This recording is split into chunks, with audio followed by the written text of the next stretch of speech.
Da da da da da. We are live. That better be the black bottle, too. We're discussing how annoying it is. I listened to the podcast, an episode that I did with Whitney Cummings. I was listening to it because I had the long drive back from Irvine, and I realized how annoying it is. I'm always clearing my throat. I was telling Jamie he makes the best butter coffee, but it's a stout batch, and it gives you a lot of... A lot of butter, son. Yeah, it's good, though.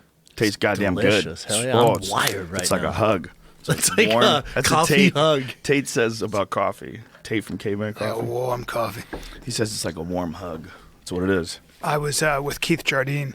I kind of ran into him at the airport, and we were somewhere, I can't remember. And he said, "You got to follow me." And I was like, "What?" He goes, "Just follow me. There's a very special coffee place here." And literally, I'm like, "Okay, I don't know where I'm going." And we walked like a mile, like, you know, one of those airports. Brings me to this place. He goes, "This is the one place they have very good coffee." You know, he talks kind of like really kind of, and they were closing, and he said, "Do you mind staying open just a little bit longer?" And the guy was like, I looked at his ears. He's like, I suppose. He goes, "Thank you. We'll have a couple of these coffees, please." Guy pours us the coffees. And then it was just so funny to watch this brute of a man sip the coffee with such detail and break down this taste. He's like, "A lot of citrus in this." It sounds like you're about to get raped. I don't know. like Sounds this like he's about conversation to- at yeah. all. Well, then I felt... Here, Brian. No, but then I... Just suck this. Because dick. I Come know. with me. I don't really want to. Just know. come with me. Just get over it. Can you stay open? We don't really want to. Just stay open. This is weird. Why are Sit your hands down. on my Sounds shoulders? like he's a bully. Sit down. I'm going to talk to you about something nobody gives a fuck about. The flavor of coffee. Now, I want you to he's a smell smart my dude, breath. Smell though. my breath after I drink it, and get a little closer to my mouth. There it is. Now let's go ahead and drink deeply of my lips. No, for real though, Keith loves coffee. Oh yeah. He's a smart does dude, he's too. very smart, And he dude. loves to go to coffee shops. I remember when we were training together, we get done training, and he would take off to a bookstore or a coffee shop, put on his glasses, and just read and sip coffee. It's like, damn. I love it. Yeah, he's a smart dude. A brute. He's a very misunderstood guy, Keith Jardine. Very Soft-spoken, misunderstood the guy. nicest guy of all time. Yeah. Yeah, if you got a problem with Keith Jardine, you might be a piece of shit. That's right. You got a problem with all of us. Though. Yeah. How is it even possible? He's Such a so nice guy. nice. Yeah. He's just a very unusual, interesting, humble guy who fucking loves coffee. Yeah. As does Tate. Tate loves the shit. Tate drinks too much. Tate will sit here and we'll do a podcast together. The motherfucker will down 4 nitros. Jesus. Each nitro has 270 milligrams of caffeine. Dude, we were in his club. Beast. Where were we at? In Texas? In Dallas? We were at one of his clubs. We had our after party. The there. honky tonk place? Yeah, something like that. Yeah. And he goes, "Bro, I have 4 kegs of nitro." I was like, "It's 1 a.m. Oh yeah. What the hell are we supposed to do with it? Well, You he's- go all night, man." You don't understand. He's sober. Dead Oh, sober. yeah. Dead sober. And he'll So use a this lot is- of butter in that beard. He'll use a lot Yeah. of butter in that beard. beard's and he's lovely. not above grabbing me about the waist and pulling me right into his lap. Yeah, he doesn't And I'm give a just like, fuck. I'm sitting in your lap right now, and I'm afraid to move out of the way. You should be He afraid. smells like a bookstore. He has like a unique smell. like a hippie bookstore. Yeah, like wax and BO You and call it- tattered cover books. You call it BO, I call it possibility. It's a weird vibe. He smells like Woodstock. But see, a lot of those dudes that are sober, and you know, I love Keith, Both not these Keith, guys. Tate to death. I love both of them, but I love Tate to death. Like Tate's my brother. I love that guy. Those a lot of the Alcoholics Anonymous guys, any sobriety guys, they drink a lot of coffee. A lot of coffee. That's where they're getting just getting a little charge, a manageable charge that doesn't fuck up your life, but it gives you a little. They like it. Some of them like cigarettes, unfortunately. Yeah. Coffee and cigarettes together for alcoholics. Like, boys, I don't know if you're doing... I mean, I guess you're not ruining your life in terms of, like, decision-making with the cigarettes like you would be with the booze. You're messing your body up though more, right? It's still a nicotine Arguably addiction. more. It's Yeah. it's replacing one addiction for another. Yeah. I don't know. know? It depends on how much you're boozing, though, right? I bet you could kill yourself. Well, you could definitely kill yourself in one night with booze, 100%. right? Yeah. And you can't do that with cigarettes. No. So I guess it's more toxic to drink. A lot of those addicts become like marathon runners because the endorphins they get from running long, it's the same thing. So they get all Yeah. skinny. I was with Joe Schilling yesterday, and it's just so cool to watch that guy just light up, to be just a world champion kickboxer, and then just smoke a cigarette once in a while. It's just like, I'm so fucking, tobacco doesn't fucking fuck with me, man. I'll kick cancer in its ass. It's been smoking. I was like, how long have you been smoking? He goes, since I was 12. Yeah, it's unfortunate because I think it slows him down a little bit. Joe's awesome even with it, but I definitely think it's a performance detriment. It just is. If a sport relies on cardio as a huge factor, why would you personally limit one of the biggest factors?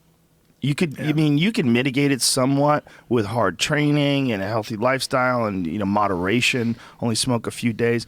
You can mitigate it, but think about a sport where people are trying so hard for little tiny fucking bumps of improvement At that level. Yeah. Yeah, I talking mean, about 1% yeah. makes you a world champion. Like sometimes, but hold on, is there a difference between, the amount of decrease in performance you would get from smoking cigarettes versus the amount of increase in performance you can get from taking some things? Like, what's this shit they keep getting popped with? The Russian boxer just got popped. And that blood doping, Melodium. yeah. Is that what is it called? Jamie, see if you could find that, please. It's I think it's called Melodium. Is it like a version of EPO? Like it raises your red blood cells? Nowitzki explained it to me, but a lot of Russian guys are getting caught with it. All of them. Well, this Sochi thing. But here's the thing, and this is what's important. It was legal until December. Yeah. Yeah. But going back to Joe Schilling, this is my only, and I don't advocate smoking ever, right? My family members die from it, cancer, all that stuff. But with Joe Schilling, a guy like that, if he smokes every now and then, I don't know how often he's smoking, but if he's smoking cigarettes,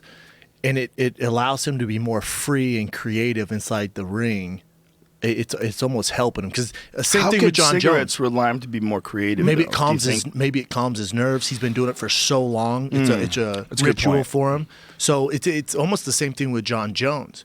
Man, you can smoke a little weed and still be world champion, the baddest man on the planet. We don't have to take all this away and you got to wear Dockers and act like you're, God's child. You know what I'm saying? Well, I've seen like people who have to be very, very specific and correct and intense in something. Mm-hmm. A lot of times the way they manage that stress, the stress of competition, the stress of living up to expectations, is they have one vice. Right. They typically will give themselves a recess. Most whether don't, that's smoking, girls, whatever it might be. Human beings tend to do that more than they don't. Most athletes don't. And I would say that was my biggest problem was everything had to go. It had to be mapped out, had to be written out, plan for plan, minute by minute. And if anything went wrong, I freaked out. Yeah. And I always wish I was more of that maverick, Joe Schilling, maybe have a cigarette, maybe go crash a Bentley with hookers and cocaine. But don't you think that's maybe like the cigarettes aren't necessary? It's the attitude behind the choice to make cigarettes part of your life. Correct. That's what's necessary. Like that was made though when he was much younger. Yeah, but he doesn't have to continue that pattern. No, he's a smart guy. It's a very he doesn't destructive. smoke a lot. Like I noticed that. know. Yeah, we've talked about it. Yeah. And I know he's tried to stop. I mean, he's tried to stop. Here's my feeling. If you try to stop something, it means you want to stop something. So if you try to stop and then you don't stop, that means it beat your ass. Like that is an important part of your life where you can win. You're in a competition with yourself, and you can win and you don't. This is my feeling about this, and I'm not trying to be hard on people, but I think this is an important distinction. When you fail yourself, when you decide to yourself that you're going to take care of something, and you're going to kick an addiction, you're going to do something, and you don't do it, you don't like yourself as much. Like it's one of the most important things about accomplishments and about overcoming bad things in your life. If you have something you're doing, like smoking cigarettes, and you don't kick it, you won't respect yourself the same. The only thing I would say though is that sometimes liking yourself isn't so important for accomplishing great things. There are a lot of people that it's for happiness. Well, yes, right? yes, but sometimes happiness can be the great stopper. It's like Harriet Dorr when she won the book award. They said, "Were you happy being a housewife for 35 years?" And she said, "Why would anybody who's happy write a book?" I'm not saying that you have to be suffering, but a lot of times I don't know that being satisfied, having peace of mind, and even being happy, which of course we all are striving for, sometimes that can be a hindrance to what got you where you are in the first place. And I'm speaking primarily, a lot of great books, screenplays, films made by smokers. No, you're right, and so right. in I know that what you're sense, saying. So, but when it comes to addiction, one of the things that they found that's way easier to deal with, so a lot of people say, well, stop smoking because it'll kill you, or stop smoking because it makes no sense, or stop smoking because you're not disciplined. That might work for a short period of time, but people always go back to their set point. And what does work better... Well, I don't think you should say always, because a lot of people quit. They do. But what helps with quitting, from what I have read and what I've talked to, and even in my own experience, is that you have to start associating the act of smoking or whatever your vice might be with something negative and associating and even feeling the difference. I always say about people who want to get in shape. If you could feel, if people are out of shape and eat a lot and eat shitty food, if they could feel how much better they feel, I'm just talking about the pleasure principle. If they could feel what it's like to be in shape, I think they'd have a easier time going over that the direction. road to get there, though, be like you won't realize how good you feel smoking until the withdrawals and all. It's going to take forever, man, to get through that point. So that's a hard point to argue. And I don't, obviously, So it's I never getting in smoked, shape. but some people who have smoked, like Ari said, like to this day, he quit years ago. Still thinks but he about said he still gets an itch. Like he'll see people smoking and he'll go, God, that looks good. Like it is a powerful, powerful drug. If a guy like Schilling can't kick it, I agree. I don't think he wants to bad enough. But also with this keto diet, I stopped all sugar. I can't walk by Mrs. Fields. Don't bring me by Mrs. Fields. I will freak the fuck out.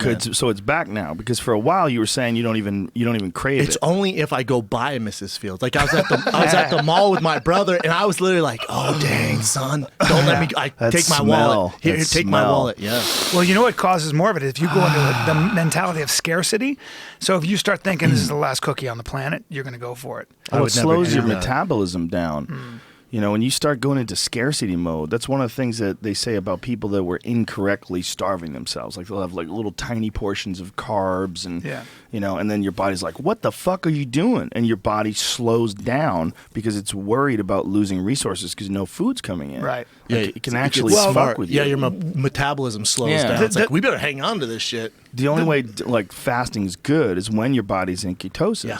Because then your body just starts burning fat. The fucked up thing about addictions is that this evolutionary biologist, his name escapes me, was talking about how the fact that if like an addictive mindset, people who are extreme, who need a lot of food, for example, or whatever, that kind of mindset actually served our ancestors. Cavemen, the idea of pinpointing what you want, which is that deer, and running after it for 3 days until it falls over, and that need, that sort of reptilian brain. Yes. Well, the problem is when you take away the fact that you have to chase a deer for three days. We still have a lot of that reptilian sort of caveman mentality, and the most successful people in those societies now will tend to be the same people that have the same insane drive to get, do all the cocaine or eat all the food or drink all the alcohol. Or they're addictive to working out or to their sport. Yeah. And then those people, most of the time, those these people, Joe, and so do you. Those elite of the elite, the 1%ers, they're not the funs to hang out with. No. Some of them are not. They're like rough, a guy like Michael Jordan. They used to say that Michael Jordan, if you beat him playing ping pong, he wouldn't talk to you for 2 weeks. That's right.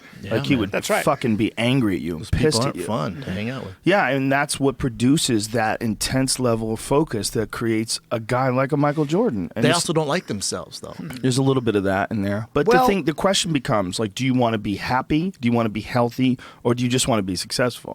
Like, do you want to be like some miserable person that's laden with addictions that you may or may not be managing, but that is creating some success, like in the form of art, like maybe music or something like that? I think a lot of musicians, there's an argument for that versus like, I bet Nickelback eat a lot of vegan food. Look, man, I told you. I bet they drink fresh spring water. I bet they get up early and do yoga. Dude, they get so much shit. They drop some hits, they man. Have some songs I enjoy hearing. Me too. They have that one.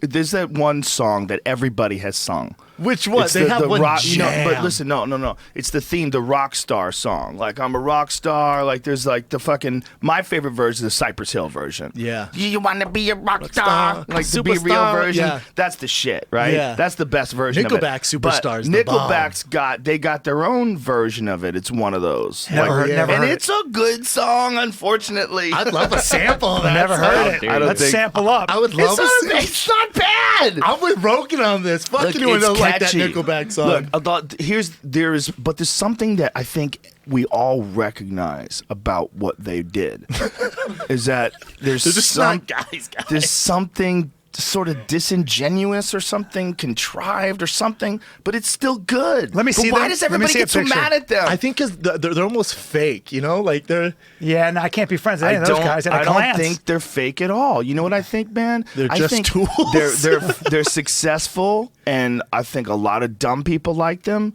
It's not that they're not good. I think they are good. I think that a lot you get associated with some of your fans. There's that, and someone started picking on them and using them as a punchline, and then it became that punchline. Caught fire. Catches They are fire. not as like. Look at all the bad musical artists. Like, and I say bad. Obviously, taste is subjective, and I'm just talking about my opinion. Right. But it's my taste for me. There's so much shit out there, but people love it, and it doesn't become a punchline like Nickelback became a punchline. Just Yeah. 4 white dudes Michael- jamming Michael- Look out. a little too good. Michael look a little Bolton too was- healthy. Had them. some People get highlights. mad. The Yeah. affliction jeans. and Michael shit. Bolton was talking about that. Michael Bolton was saying I became a punchline. Michael Bolton was saying I was just doing music, and all of a sudden, like the right people started making fun of me. Wait, you and see the guy with the hair? Yes, and they said Well, people started excuse me, making fun of sir. me, and it just caught fire, and I No was like, shit. literally became. I was just writing my music. Well, he had long hair and he had like a turtleneck on. Yeah. Of course, you get made His voice fun of. isn't bad though. His voice is good. There's some. Look at the hair. Well- oh my goodness. Well, no Mike- shit, my man. Look, Michael, you need a fucking mirror. Yeah. Ask yourself, what have you given these people? He's As on the far as come up. fuel. Though. He's on the come up. He's sure he he's in is. those new commercials. He's talented. and he was on the Lonely Island video. He's No, back. He's very. funny. He's very talented, man. See, but he's rocking normal hair now. Upper left. yeah, Jamie. he's back. handsome guy. Yeah, that's someone's dad. That's perfect. That's little, Caitlyn Jenner. little too much makeup, but Looks the like guy. Caitlyn Jenner short hair. He's got teenage daughters. You got to go to his house and meet him. You take his daughter to the prom. See, I'd hang Seems out with like that. I'd grab a nice beer with fella. that guy. Seems like a nice fella. Yeah, he does. He fixed the whole the hair thing was out of control. That's right. It's almost like the back and the bottom was to distract you from the top. well, It's don't like you he think? had some weirdness going But- on. but- The but top was just like weirdly cropped. Just a hot mess. Trust me, as a guy who's tried to disguise baldness before, that's exactly what he's doing. But that's what guys Trying to see. But what disguise happens to baldness. guys? I've see been what- there. That's what happens been with there. guys. With guys, if a dude is decorating himself a little too much, Yeah, he we becomes get mad. subversive. We all go, "Hey, man, Yeah. what's the guy? The guy's got bracelets. Why is he wearing bangles? And what's with the tiara? I don't know what the fuck is going on why over You there." see a Why dude is walk that? into this room and Is he's he got competing one of for too those many girls? Native American deerskin outfits with the tassels, and he's got a bear claw necklace. Yeah, get the fuck out of my and face. a medicine bag. Yeah, get the fuck filled out of my with face, bro. potpourri. Get the fuck out of my face, He bro. better be a shaman. He A better be dude a who shaman. carries around potpourri. Nah, get the fuck out of my face. He better be a masseuse and a good one. How many bracelets can you have before you're an asshole? God, that's a good question. If you have like a gang of those bracelets, Unless you're fucking Chris Angel, you can't was gonna wear say, unless Chris- you're Randy Couture. Chris Angel's the. Nope. Hey, Randy. I love you, brother. No. Is he How wearing? about Is he why wearing? are you wearing a bangles? scarf and a tank top? You got to make up your mind as to what the It's fuck's fucking going on. confusing, bro. Randy Couture. What kind of weather are you expecting, sir? I don't know, but I'm ready, bitches. Hey, you know what? He gets away with it. He does. motherfucker's ready. He gets a fucking free pass for everything. Look He at can wear that. the bracelets. He can wear a scarf. He can do no wrong. Great what, beard. What happened that made him say, "I need this scarf"? stylist? Stylist. But come on, look, he's got another scarf. Stop for a second. This is Randy fucking Couture, Captain America, Captain son, America, with a I like scarf. it. I like it. multiple-time world champion, one of the toughest guys that's ever walked the face of the planet Earth. You don't need Hollywood. a stylist. Hollywood got to him and went, you know what would make you look better?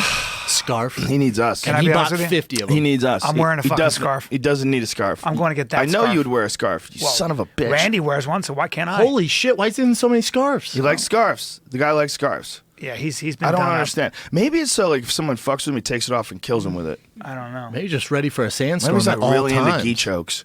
He's really into gi chokes, but he thinks it'd be douchey to wear a black belt around his neck everywhere he goes. Legit point. Legit point. He came to 10th Planet in between career. Like before he came back and fought Tim Sylvia, he came to 10th Planet and he did a grappling match with Jacare. Do you remember that? Yes, I Wow. do. He had a grappling match with Jacare. Rico Ciapparelli, who was NCAA probably champ. one of the most important guys in the early days of MMA as far as incorporating wrestling and submissions. Rico was a huge asset to a lot of guys that were just starting out. And and to this day has helped a lot of fight. Like Mac Danzig was working with Rico before he retired, and it was like his last few fights, and he was like, Rico is a fucking genius, man. Yeah. I mean, he knows so much, and he was like one of the early guys that was like a wrestler that was tapping out black belts. Right. Like he was like a really, really high level wrestler. In fact, he's in the Mark Schultz documentary, Foxcatcher. Mm-hmm.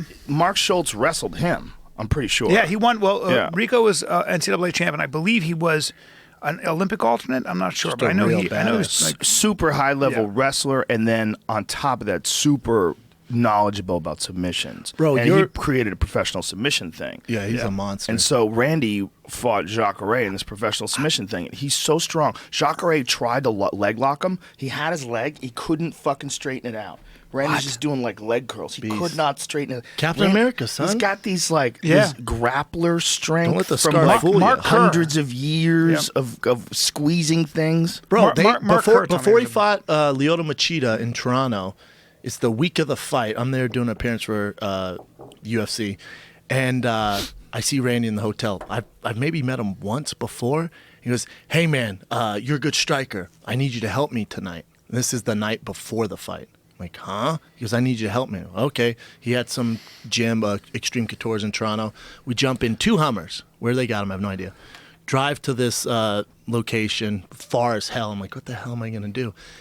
And so the night before the fight, he's doing rounds, son. You know how most guys just do like, he's already made weight. You know how most guys just kind of break Yeah. their wind and loosen up? Oh, not Captain America. Oh, no, he had all his coaches there, and his striking coach couldn't get into the country for whatever reason. So they had old Big Brown here hold mitts for him. I don't hold mitts, I hit mitts. I don't know if they know that. I don't fucking hold mitts. But they're like, we need you to stand southpaw, and every minute a new guy's going to rotate in on Randy for 5 rounds. I was like, the night before the fight? But it's Randy Couture. I'm like, fuck it, I'm going to do whatever this guy says. So his coach would go on, different guys would go and be different situations. And I'm trying to hold mitts. Mind you, I don't hold mitts. I have to stand southpaw like Little Machida. Oh, and Randy isn't hitting him like just feeling out. This dude fucked me up. I mean, boom, hit me in the chin, the nose, bloody nose, picked me up, slammed me, and I'm supposed to just let him do whatever he wants. This dude fucked me up. Every round, I'm like, God damn it. So he wants you to hit pads and then shoot doubles, and he's going to shoot doubles on you and take you down and hit you as well? Yeah, he was like doing this setup where he would, it was like a straight right, left hook, and then he'd get in on a single leg. And I was like, God, man, you're when you're coming in striking, I feel like you're open for it. Because his setup, again, I don't know Randy, I didn't train with him before that, so I didn't feel like I was in the position to say anything. But I was like, God, I feel like you're opening yourself up with Lyoto, man. He's not going to be there. Like, you're coming straight at him, he's not going to be there. I told his coach that, and they're like, no, he got this. He's been there before. I was like, yeah, for sure, it's Randy Couture. Pan watching the fight. Couture! yeah. Tooth. See ya. yeah, he got knocked I thought out. he was going to get on the mic and be like, way to go, Schaub, you son of a bitch. Jumping front kick is what I think it was. Yeah, that's exactly what it was. Yeah. That was in Toronto. That was Yeah. the biggest event ever. How at the about time. what Jacare did to Vitor this weekend? Damn. Yeah, he's a monster. I don't think that was very surprising, though. Well, this is the Vitor you're looking at. This Vitor that you're looking at right now is a Vitor with diminished hormone levels. 39 off TRT. What do you think was going to happen? His legs Yeah. look so skinny, and his ass wasn't there anymore. You can't. There's only so much your body can do if you're not supplementing your hormones after a certain age. And when you see guys that fucked with steroids most of their life and then tried to operate off of them, you have real problems just kick-starting your endocrine system. Except for our body boy looks- Overeem. That Well, motherfucker said, no, testing? no. What's up? Well, he's figured out a way to get down to 240 pounds. He's younger a little bit than Vitor, first of all, but he's figured out a way to get down to 240, and maybe he doesn't have as much power. But I think what he's realizing now is technically, like as a striker, he is at a fucking very high level. He's more technical than anyone in the So UFC. Donald I think Cerrone he's was saying made that. He was saying- mistakes. He's made mistakes in some of his fights, and mistakes in his approaches, mistakes in like how big he tried to be, or running out of gas, like in the Travis Brown fight when Travis caught him with that front Yeah. kick to the face.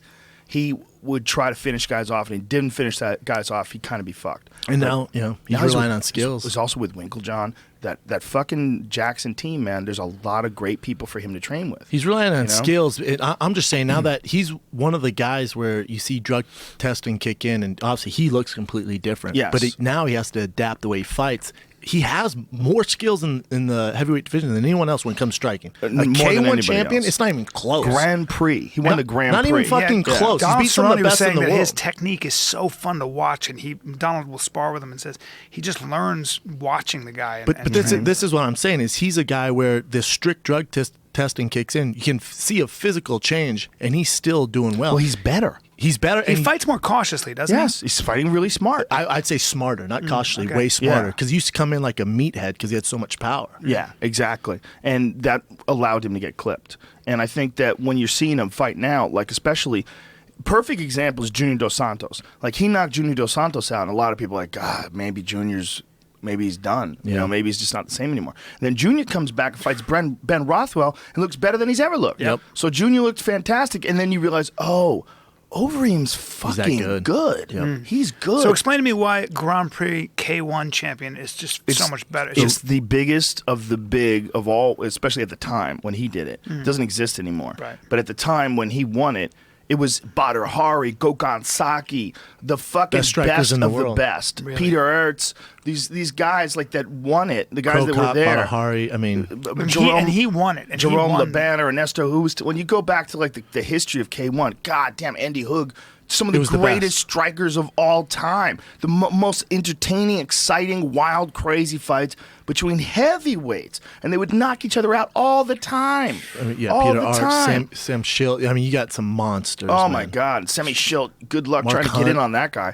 He was 7 7 feet foot. tall, Could kick. Kyokushin, and he would front kick the shit out of you. How the fuck did he not play professional basketball? Well, dude, he was such a good kickboxer. I just wish there was more money in kickboxing. Especially back then. Yeah. 7 feet tall. Do you remember when Karatanov took him down and mounted him and just punched him in his same eye over and over again? He was screaming. You bet your sweet ass I Dude, do. that was one of the most disturbing finishes of a fight. Karatanov took Semi Schilt down, Murderer at the got time. on top of him. Karatanov was a monster. Scared the shit out of me. He was very scary because some Russian military dude, and he was beating Semi Schilt like he was torturing a prisoner. Like, I'm not even kidding, man. He found he isolated him, got on top of him, pinned him down, and then kept hitting him in his cut eye. He had The same eye, though. Yeah, the same eye, just hitting the same eye. And Semi Schilt was just screaming at one point. Prisoner of war style. Yeah. Like, he had some info that fucking Exactly. our boy needed. It wasn't good, man. It wasn't good. There was something crazy about it. Oh, no. It was like, whoa. You're Then he watching came some into dark Strikeforce shit. and did work, too. Remember that? Well, we thought Arlovsky was done after he smushed Arlovsky. Remember? Yeah, I mean, he knocked him out against the straight fence. murked Arlovsky. I mean, he's a K1 striker. Yeah. Karatanov's a beast. It's a whole different thing. Yeah, I mean, he's not the best of K1. You know, he gets beat by the best guys in K1, but he's at a super high level. His striking is no fucking joke. For MMA, it was really good, too, because he did a lot of boxing and had good defense. Beat the fuck out of Overeem.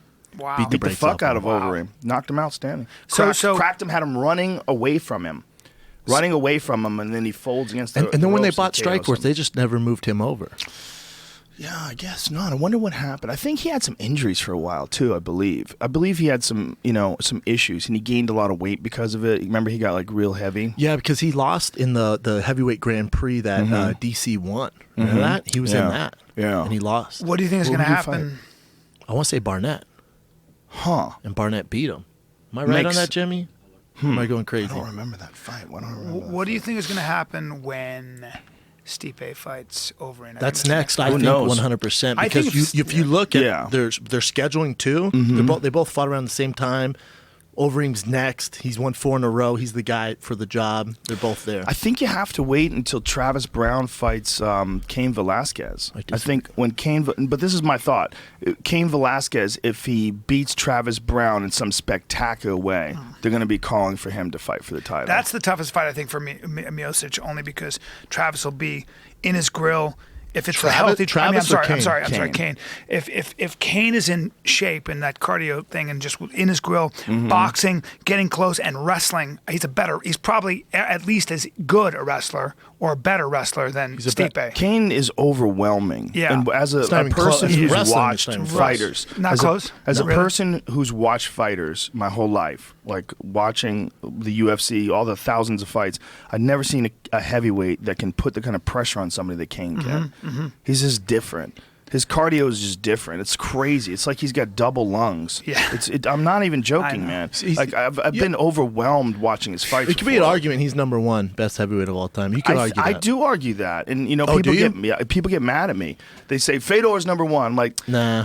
maybe me. no, I don't think so. Look, I really think that you have to be open-minded about this number one debate, and I think until Verdum just got knocked out, Verdum is in the running for the debate. 100%. I mean, he submits Submitted Fedor, in his prime, really. submits Minotauro. And I don't think Fedor was in his prime, though. That's why I disagree. He was the had first fought guy Brett to do Rogers. it. He was the Yeah. first guy to do it when it was Fedor. And then after that, I was like, all right, But big I, Fred. don't, He did I get think caught he was by Fedor. already. But I think he was already on the slide. He And was, I but think, there was still that kind of prestige of Yes. Fedor. Like Yes. after he lost that, and then it's like, oh fuck it, yeah. we But can beat this guy. coaches, But the Fedor reason why caught I'm him, saying though. this is coaches were saying that his own MMA coach after he knocked out Brett Rogers said that Fedor won with his old tricks, but he would have liked to have him for more time training. Sure. And he thinks he's not approaching it correctly, and he just won by being Fedor. But he also caught Verdum with that old trick. He caught him, knocked him down, and then the mistake Fedor made was he jumped into his guard. But remember, he jumped in to pound him, but he caught him really, really well, knocked him down with the exact same timing that he did to everybody before that. Okay, So, maybe. Yeah, he still or lost. maybe Yeah. or maybe Verdum goes down on purpose the moment a punch hits Which he him so he does. could drag you into his does do guard. that, too. Which he Over does. him, yeah. He's a smart guy. Verdum is a very smart guy. He didn't fight smart on Saturday. Definitely did not Why fight the smart. fuck would you Well, run face first? Because he got tagged. If you watch the stoppage, if you see if you can find the highlight, I'll show it to you because this is something that I wish somebody brought up during the actual commentary. He got tagged right before he got knocked out. He got tagged doing the same thing with the right hand. He moved forward. He was making these advances. He moved forward. He got tagged with that right hand. And I think he was on Queer Street. And I think he went running at Stipe on Queer Street and got knocked the fuck out. And the way Stipe did it was a fucking work of art. The angle. It was like step Anderson in, Silva and boom. Forrest baby Forrest step to the Griffin. right and boom, right? It was better. It was even better. It was better. His angle was sick. And Yeah. obviously, his right hand was nasty.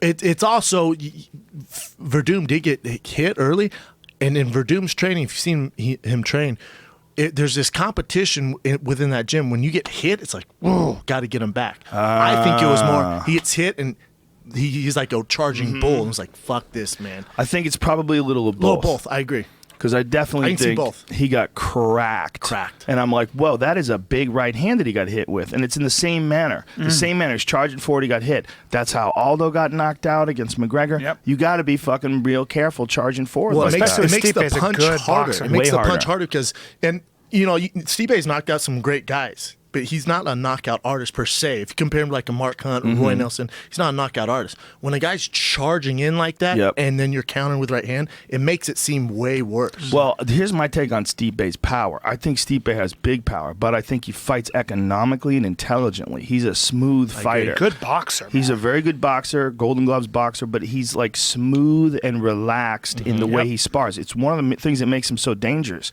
is this, he does things very correctly, you know? And I think, you know, DC was on the commentary for the UFC recently. He was talking about getting the rub. You know, he was talking about that experience when you have a tough fight with someone, you get the rub. And he fought Junior Dos Santos, and they went to war. What do you mean rub?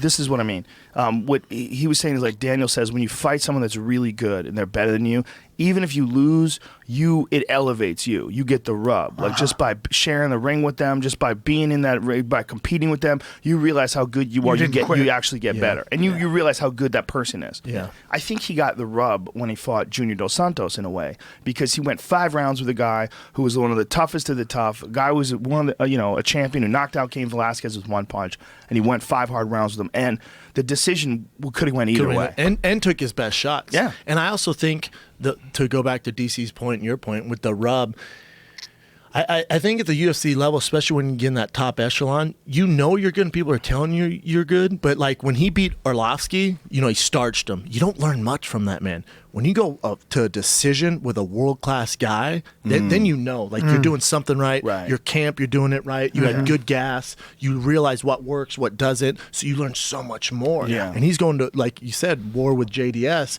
and we see him getting better and better. Yeah. Well, what's really interesting now is... Here's the dark horse that nobody talks about. Stefan Struve is only 28 years old. That fucking dude is gigantic. He's 7 feet tall. And if he could put it together, and he put it together on Bigfoot Silva the other night and knocked him out, I know the guy has a bunch of knockout losses. I know he does. But he knocked out Stipe. Struve knocked out Stipe. That was his last. That was his only loss in the UFC. Yeah. So look, dude, Struve, do not count that guy out yet. Struve did an inside leg kick and then... Well, he's got that heart issue and stuff. I don't know what he's got going on physically, but I'm saying that kid, if he puts it all together, when you're 7 feet tall, how long does it take before you even get coordinated right? I mean, it's like you're sending a message, and it's got to go so far before it gets to your fucking hand. Yeah. And then, I mean... Have you fought guys that are super tall, like Jack May and those guys? I mean, what's that? but like, the thing is... Stipe would be, or not Stipe, Struve would be such a freaking handful if he could learn to use his reach. But when guys like Roy Nelson, when you get these upper echelon guys, nothing against Bigfoot, but off TRT or whatever, because he actually needs it off it, it's. I think anyone in the top 20 kind of fucks him up. But with Struve, the real test is going to be who they give him next. Well, Struve got fucked up by Overeem. And Overeem, that was a super intelligent fight the way he fought it. He took him down, beautiful takedown, got on top of him, just ground and pound the shit out of him. The other thing about Struve is you got to realize that kid has, I think, 40 fights. Yeah. He has a shitload of miles on him. Well, that's he has half a heart. And the mark, well, it does not, it's not that just bad. Kidding. No, but it's... I don't know what he's got. Yeah. What is the medical condition? I forget. We have the same manager, so he deals with it all the time. That Mark Hunt knockout, Jesus Christ. Mark Hunt with that leaping left hook. Shattered his face. Oh, dude, Mark Hunt hit so fucking hard. You've been cage side seeing that, right? Oh. It's fast, too. He's so fast. A beast. Yeah, he's a beast. I think if Stipe can get... I'm curious to see if Stipe can get... But within boxing distance of Alistair and take away any of those kicks and how he sets it up, that's going to be interesting. Alistair can box, man. He can, huh? Oh, yeah, for sure. Better than Stipe. He knocked out Junior. I'm not going to tell you. Knocked out Junior with one punch. That's good. He's the best striker in the UFC heavyweight division, maybe of all time. So Stipe then is going to have to close that distance and box him, right? Not necessarily. No, Stipe could crack him. Look, Ben Rothwell knocked him out in the first round standing. Stipe has better footwork. Anything can happen. He has better footwork. And Alistair's been stopped a lot of times. Yeah, his chin's the question. This is the other thing people forget with Alistair. That motherfucker can grapple. Oh, yeah. He can wrestle and grapple his ass off. Yeah. So you want to go to the ground with him, you're going to be in a world of trouble. Well, he won the Abu Dhabi European trials. God. And in Pride, he submitted Vitor. Yes. He also submitted Mark Hunt. He has a nasty guillotine, dude. His guillotine is People super, always forget about that. They think of death. just as a striker, but you want to go to the ground with that dude. I don't think Stipe has a lot of submission work under his belt. Right? So Stipe and I trained for 2 years together. That kid has submission defense. So you know how Rashad has his black belt? Mm-hmm. If you ask Rashad to show you like a omoplata or a real specific offensive move, I don't think it's at black belt level, but his defense, and that's Stipe's defense is nasty, super nasty. It's just what he's really good at defense. Yeah. He's a very smart athlete. Yeah. And very good athlete. And it's when you have a guy who could probably be a professional ball player, right? You look at Stipe? He could probably be a professional ball player. He didn't make it. Yeah, he didn't make it, but he's at this level of an athlete. Now, what I'm saying is it's rare that you see a guy like that who comes over to MMA and fights like super technical, super smart, who's also really, really tough. Mm-hmm. Like he's also a firefighter. Yeah, Full professional, time. full-time. Oh, yeah. His head is the biggest head I've ever seen in person. It's a large head. Nicest guy of all time. He's a great guy, but he's got a rare set of attributes, meaning that he's at pro sports athlete level, like as far as like his ability, his movement, and his intelligence, and his approach and his training. And then on top of that, he's tough as fuck. As tough as they come. Just tough as fuck. Like in this fight, let me tell you something, dude. I watched this fight very carefully. And one of the things that I was noticing was like how calm he was through everything. Through the watch when they're staring each other down. One of the things you can really pay attention to is the shortness of the breathing. if you watch people breathing during like nervous situations, a lot of times, even if they look calm, you could sort of see this uneasiness in the way they're taking in oxygen. You're sensing tension. You don't sense any of that shit looking at him. You know what's impressive too is he doesn't come from like a mastermind camp. No. It's just his boys in Cleveland. Well, he just might have a mastermind camp. I mean, there's a lot of masterminds out there that don't have the right pupils. I'm saying he's not from like a Jackson's, AK, Right. ATT. He keeps Right. his shit within Cleveland and does work, and then goes and then does a saves people firefighter. from burning buildings. Who else is in that camp? Isn't the girl? Hardstyle MMA. There's also isn't there is Leslie Smith from there? No, it's not Raquel Pennington, right? Isn't it Jessica I? No, it's just Guy. Jessica Just I. Guy. So they have tough fighters. It's just like if a guy is like a really skillful trainer, and you've only been doing it for a few years, you have to wait for the right guy to sort of walk through your door. Oh yeah, it's all about them walking through the door. I remember that was a you're big talking about thing him with Eddie relaxed. Bravo. With Eddie Bravo, it took forever for him to find someone who could do his style and prove in competition that it's very effective, not just with him. He had a unique style. Is that yeah. Stipe's brother or dad, the guy with the mustache? Look at that guy with the mustache. I don't know. That guy's awesome though. Looks like- But you talk about Stipe being calm. Remember, he's fighting right now. That guy's not that old, Brian. Why are you calling that guy his dad? I don't know. He looks, That like, looks his, like looks like his older brother. It's for sure his 35. coach. His Yeah. older brother. I guarantee it's his older It brother. might just some fucking thick dude. Eddie Bravo had a real good point about this. We were talking about it on the phone. He was like, Fabricio looked too relaxed. He was coming up to the ring. He was making that face that he makes. What was that? Yeah, that was, I'm so sick of that face. Well, he's being funny. He's being silly. Yeah. I don't think there's anything wrong with a fighter trying to stay loose. I don't at all. I think that's one of the things that Fabricio does to have a good time. He likes to make that silly He's face. also been doing it forever, man. He likes it. He's the man. He's Fabricio Verdum. If he won the fight and made that face, no one would say a fucking word. If he went out there and head kicked Stipe Miocic, no one would say a word. yeah.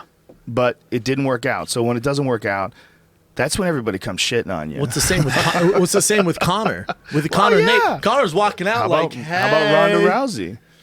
Same with Ronda. When Ronda lost, everybody's mad at all the shit that they loved her for. They loved her for don't be a do-nothing bitch and fuck you. I'm making it to the top. Kiss my Yeah, ass. now they hate her for And then they think she's arrogant for that. Same with Connor. Of course. Oh, you with your Same. rich shit. Exactly. He's in Venice right now, Exactly. driving around in a Rolls Royce. Just, Yeah. woo, wilding out. Look, I just, it's just what comes. It's part of what people love about people bragging. They want to bring you down, though, man, no matter what. Look how loose Stipe looks.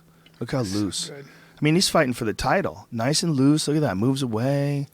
Could have been argued he should have got a title earlier, too, but he's just such a perfect. nice guy. And Stand right A lot of there, checking, too. too. A lot Yeah. of good checking of kicks. Like his Muay Thai is very Feints. good. Very educated with his movements. Mm-hmm. And look, Fabricio's got some fucking nasty kicks, man. And right there, his striking is much improved. We saw it in the Travis Brown fight, man. oh, Fabricio's Amazing. dangerous on the feet, man. Yeah, the Very Cain Velasquez dangerous. fight, dude. His striking is fucking legit. He's long as shit, and he's got confidence in it. That nice switch kick there. Yeah. But he's a beast, dude. I think in order to be that dangerous of a fighter, you're going to have to open yourself up a little bit. And then when you fight a real strategic guy like Stipe, you're going to get in a little bit of trouble. Well, I think what happened in this fight in particular is that he forced it. Yes. I think he was in this gigantic soccer arena. It's the biggest crowd in history in MMA in Brazil. Look at that beautiful leg kick, though. Yeah, man. Jesus Both of Christ. them, though. Yeah, the Got inside a nice and the jab. outside. Stepping the- it out to that. Yeah, it's all nice. Like the technique is real nice. But I think Fabricio was just so ramped up because there's all these people in Brazil, and I think he's a confident man. I think he thinks he's the fucking best in the world. He just has to get a hold of this Oh, dude. There's a right hand was he a nailed him great with. right Nice, hand. too. See, so now Stipe he's, can take a shot, he huh? can, but now look, he's forcing it. He's Yep. forcing it. Because he landed it. Yeah, so watch when he starts to force it, he gets hit real hard, and then he gets hit hard and knocked out. He tried that knee, he tries forward, and he got a terrible single attempt there. That was like such a, You're not getting Stipe on that. He's Well, it a was phenomenal also- wrestler. I mean, he might have been just trying to make him work, But look or at Stipe's- maybe open up possibilities. Like sometimes you he's- drop for yes, a single. I think he's a doing it shitty just to get his single. mind But off just Stipe's, striking. Stipe's right in range, so he's not afraid to just be right in your grill. He's here. not, though, B. He's not right in range. Right. but he's real relaxed. Yes. Like Yeah. even the way he's throwing that jab, top. Yep. Like he's economical. And when you're economical in a 5-round fight, it's super Beautiful effective. jab, that was a man. very nice leg kick God, by but- Fabricio. But he's timing that jab and yeah. Great inside leg kick. by And Steve. the jab also is super light. Like he's just floating it out there. Pop. There's nice watch speed. where he steps when he jabs too. He steps to the side there like that. It's fucking awesome. Like look at that was jab. good You see how uppercut. light that is? Yeah. Ta-ta. You know, he's not. There's no tension there. You know what I'm saying? Like it's like flowing. He checked that leg kick again. Nice leg kick by Stipe. Nice switch.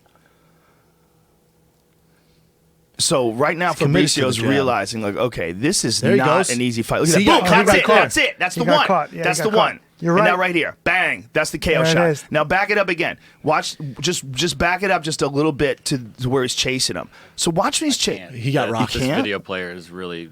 we gotta go to You're the correct. beginning. You're I correct was having though. problems. You're right. I saw that. You're I correct didn't- though, Joe. I didn't see that until and he got mad and he came out. Yes. He got was wobbled. tagged. Yeah, he got tagged hard with that right hand. That's right. And then he kept charging, and then he got face planted with the second one. Wow. That first right hand had him on Queer Street. I guarantee you, because he's moving forward, and Stipe drops it in on him, and it's the same punch he knocked him out with. And it's when Stipe throws a punch, and this is how you know he's good. I mean, obviously he was fucking good, but this is how you know his techniques at a real high level. His arm is like loose, man, and then he throws it, and then as it gets to his face, he tightens it down and does this smack, like as Right. he's moving away, he smack. Like it's a super efficient, like really technical punch to throw it that way, moving back, pop. And in that sense, it's very much like what Anderson did to Forrest Griffin. It's also calculated because he Yes. threw it twice, and they both landed. And they're both. You can tell they're working on that. in So training he camp. threw the left hook twice. The or right hand. Right The hand. right the hand right moving hand, back. the check, Yeah. right? Yeah, moving back, and still having power. Is he It's stepping to the insane. side when he does that, or It They does- already had to. Okay. Yes, but doesn't even necessarily have to be that he planned it out and that was a part of the game plan. I think action. Stipe does that. I Yes. think he's a really good striker. If you're looking at his movement, yeah. and I think you're looking at a guy who's super fucking determined, man. Stipe is super determined. And when you're a guy that's that focused, you're going to get fucking really good at everything. Yeah. So after he gets that fight, look at that. that jab. See that Ooh, jab? yeah. See how It's like an uppercut fluid jab. it is, Yep. too. It's so, like, everything he's doing is so relaxed and efficient. You don't see a lot of jab. man, Fabricio's You catching don't see him, a though. lot of jabs. Like my all-time favorite fighter, probably if I had to tell you who I was most excited to see fight, is probably Vanderlei. There's the Boom, right hand. boom. See that right hand? He's comes hurt. rushing in. He's fucking hurt here. Yeah, he got mad. He didn't just get mad. His legs jolted. He had a like you could see his legs Yep. stiffen up when he got hit by that first right hand. He Yep. got hurt, and then the second one face plants him.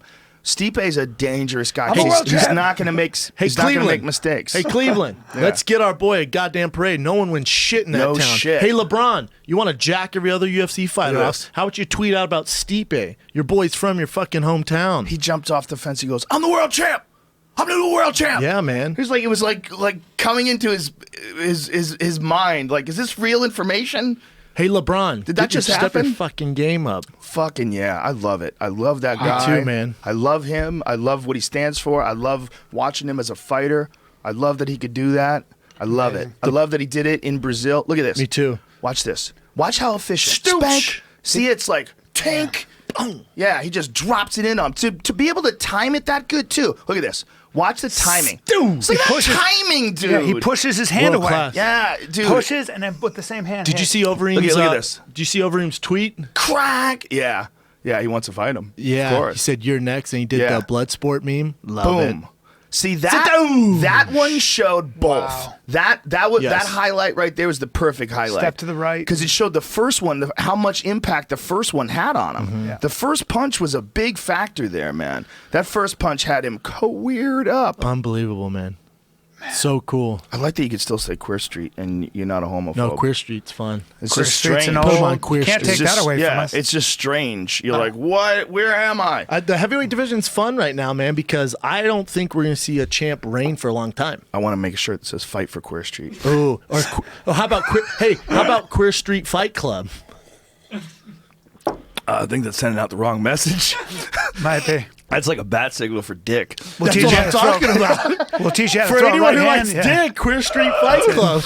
You learn how to throw a right hand and fuck guys. Dicks are on us. Boom, boom, boom, boom, boom. Time to come, guys. Let's take a sex break. I put up a picture the other day on Twitter of the Oak Ridge Boys. Somebody sent me a picture Dude, of the so Oak Ridge funny. Boys because it looks like us. Yeah. And one of them looks exactly like you. It really does. And one of them looks like you and me had a baby. But one of the things that I was shocked was like someone said, "This looks like you and Callen." But I go, "Oh my god, how gay were the Oak Ridge Boys?" Holy the game, shit! though. Wait did you see this picture? You're gonna go, "What? That's not real." No, that's real. This is the actual album cover. Wow. They took a photo shoot for this shit. Holy shit! And then there was It's hilarious. You were allowed to feather your hair back then. yeah, like I check appreciate this. Check this. No, that's Orleans. Okay, Orleans. Lord you know have what? that was- mercy. Well, Orleans, this is important because someone said to me after I posted the picture of the Oak Ridge Boys, they said they didn't have nothing on Orleans. And they put that up, and I was like, That's whoa. impressive. You ain't lying. How about homeboy on the right and the bear cub on the far left? Waking Just a and- bunch of waking hairy dudes. Waking and dreaming. And look at this guy looking down at the other guy's dick, literally. Dude, you're actually looking down at this guy's dick. No, You're- dude, he's you're- closing his eyes. You're No, crazy if you don't yeah. think Orleans is doing a show than fucking each other. They Look just at they these fuck guys. each other during the show. You just don't notice it. You don't notice it because they're so gay. You get blinded. They wash each other's hair. Dude, look Look at this. This is at us. Callen. Look at is- Callen on the far The left. far right There I is am. Callen and me had a kid, and the kid likes mustaches. Look at the guy's fucking. Why does he have pantyhose around his neck? What kind of clothing is that around Them his hoes. neck? Hey, man, son. no, that's a That's straight hose. tie. That's a straight tie, guys. I don't think it's a tie. Look, it's got a tassel-y thing at Damn the it. bottom. With You're a right. pink shirt. You're Look right, at damn it. See how tassel-y it is It's at a the bottom? Randy Couture. Same stylist as Randy Couture. Same stylist Yep. as Couture. Randy No, it's the Couture's girl. dad of Randy Couture stylist. And you know why they have that little star on the right? Because that dude had a boner that's poking out of the top of his jeans. Those are some high jeans. Those are high crotch jeans. It was like a little broomstick Those guys are poking out fucking over the top of his awesome. jeans. Those guys are awesome, man. the guy that looks like me on the end here is really arching his back. He's really arched up. He's having a good time is what he's having. The two guys in the middle, one of them is a magician, the other one is a nature guy. Damn right. The other one looks like a blackjack dealer. The second guy is. The Wow. far left guy looks like a guy who dies in some sort of crazy orgy where everybody does too much Molly. Dude, gotta- they were he's just gotta- having fun back then, making music and sucking dick. I'm not mad at and it. wearing, either. and wearing shrimp-colored jackets. Everyone's so tight these days. I know, Can't right? even have fun You anymore. can't man. Orleans it anymore. Could you imagine if today, in today's climate, a guy? But I would have thought that like that climate back then was less tolerant. I Like know. today is It like was. super tolerant. It was back then. It's like, You had to look, keep it a there's a secret. national debate going on whether or not women should have to go into the same restroom as transgender people. That's a national debate. Yeah. Who would have ever thought that it would be this country would be so concerned with hurting people's feelings that that would be a big part of the national debate? Big part. Yeah. But if a band went out and did that, Yeah. we'd be like, get the fuck out of here with that gay shit. It's true. I would repost Well, that shit. you got the federal government now asking public schools that get public funds to create a separate bathroom. Why, okay, for what's transgender going people. on? What's going on? Is this just the internet? Is it the pressure of groups on the internet? Like, what is it about? I think like anything else, for the first time, the transgender community has a voice for the first time. Right. And anytime you have that, you're going to have people that get very, very loud, and this is their chance. This is their moment to say, "Hey, we're here. We've been in the closet forever," and you're probably going to have the louder voices in that community, and even the ones that are more extreme, drive the debate. The problem is that, there are concerns for all of us. For example, if you identify with a different sex, if it's really, the Civil Rights Act was all about sex, right? But now you're talking about discrimination based on how I perceive myself. So I can be a man, and if I put a wig on, but I say I'm a woman, I'm identifying with that gender. By federal law, am I then allowed to go into a woman's bathroom? It becomes difficult, The right? problem I have, B, is like, I have to be cool with everything. It might be a little weird to me if, there's a dude in a dress. I'm not used to that. I didn't grow up around And you're that. allowed to or feel if, weird Or if about it. Caitlyn Jenner's on the front of Vanity Fair, or how about Caitlyn Jenner now is saying, I might want to go back to Bruce. Did you hear that? No. Yeah. So I know you hate that shit, Joe, but I'm just saying, to me, it's a little weird that she's on the front cover of Sports Illustrated. I'm like, dude, that used to be fucking Bruce. Yeah. and then I get called a homophobe or something like that, because to me it's a little strange, and I can't have questions. It sums about up. it. Remember, You can't force me to accept it. You're right, but just if this is the way to look at it, in my opinion, we have a lot of different minorities. Let's just take transgender. They're a sexual minority. Forever, they have been relegated to the shadows. You had to keep it a secret. You felt different, et cetera, et cetera. We know the stories. What makes a country strong and great is the fact that this country is great. And the difference between this country and, say, Russia is Russia has one idea of what strength is, and that is the biggest muscles and the biggest guns. And the United States has that too. But remember, what makes this country strong and interesting as a culture is the fact that we create a safe haven for people who think and act differently. That's where you get people like Marilyn Manson and Prince and great artists. So the debate becomes, how do you make those people feel safe without creating major inconvenience for the vast majority of us who say we may not have the funds for a third bathroom. Now you're talking about an entire different infrastructure. So how do we work around this? We got the funds to set up electric centers for Teslas? Well, fuck you. It's a good debate to have. I don't know what the answer is. Bro, I meant to talk to you guys off the show about this. I found the Mr. Hands video. Well, let's get back to this, because I don't think we're done with this. Yeah. You know what I'm saying? Yeah. Look, I definitely think that there is a spectrum of transgender people. Mm-hmm. And I think there's people that you wouldn't even notice. And then there's people that look a lot like men and want to identify with women. Mm-hmm. And people are going to be scared of them. And there's going to be weirdness involved with that. Not because the transgender people might be creepy, but because we know that there are men that are predators that are not transgender, men that are straight. That's what I worry about. And if you give them the opportunity to wear a dress and go into the women's room and just say they identify with being a woman, exactly. What they wanted on North Carolina, and this is where it gets interesting, is you had to. It's not that you had to be a transgender person. Like, please, someone correct me if I'm wrong, because I don't think I am. It's not that you couldn't go in the bathroom if you're a transgender person. It's you have to go into the bathroom that matches the gender on your birth certificate. Okay? Pretty sure now, that's right. if you're born a woman, but you want to be a man, you can get that changed on your birth certificate.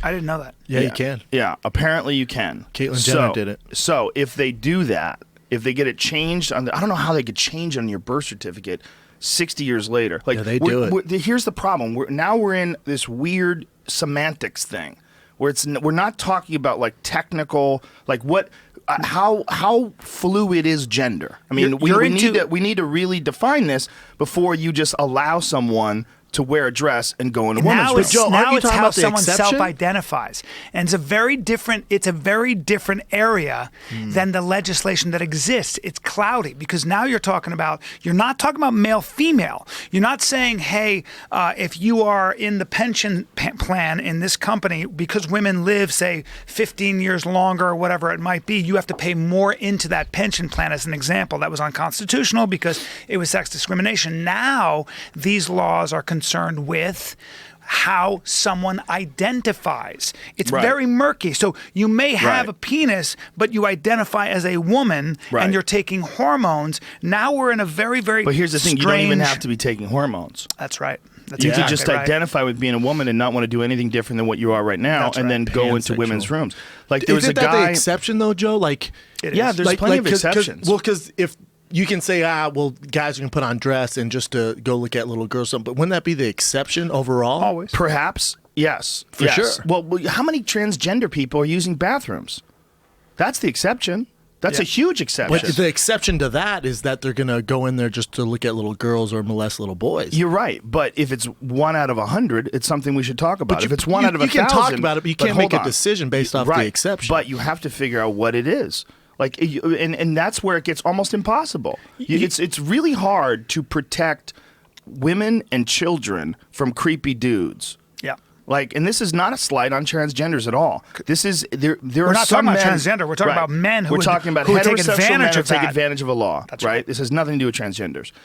giving any possible loophole where a piece of shit, creepy male predator is allowed to use a bathroom with a 10-year-old girl in it. Under the sanction of the law. Yes, under the sanction of the law. Oh, no, I Man, get it. I don't know about all that. No, I'm not cool with it either. Because I'm when just I saying send you my can't make a daughter- law to Stephen the exception. Crowder, but it's not. But you're making a law for the exception in the first place. To make a law that says that transgender people can use a woman's room is an exception. Okay, because you are making a law about a very rare thing. A rare thing that when you look at the entire internet and 7 billion people, you see millions of examples of it. So you go, well, transgender community is strong. We should recognize that they're being discriminated against, and that's all good. And I think we all believe that, right? We all believe for that. sure. But that is a rare thing to make a law for when you're dealing with how many women have to use that restroom. So do you do nothing? Hold on a second. How many women have to use that restroom?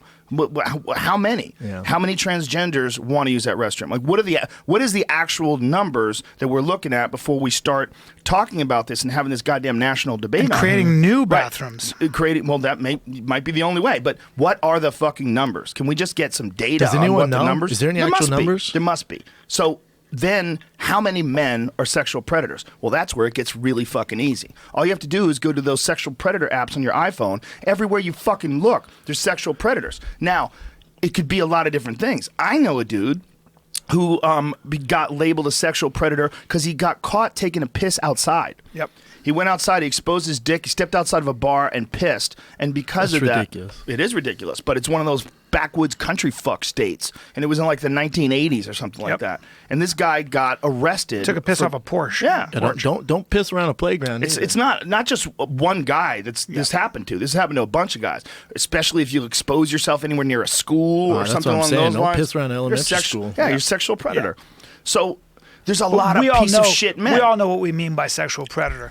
Right, but the problem is, how do you define? How do you define when a guy said? Look, there was an article that I read the other day about a guy with a beard. He has a full beard, but he identifies as a woman. He wants to be able to use women's rooms, and he doesn't take hormones, but he is a woman. He feels like he's a woman, and he Can't wants to have go. that. He doesn't want to have surgery, but he identifies as a Can't woman. have that. So here's how I feel. My daughter's 8 Okay, well, years old. how about that? Yeah, How about that I'll tell case? you. So my daughter's 8. The other day, I had to send her into a public bathroom at the movie theater.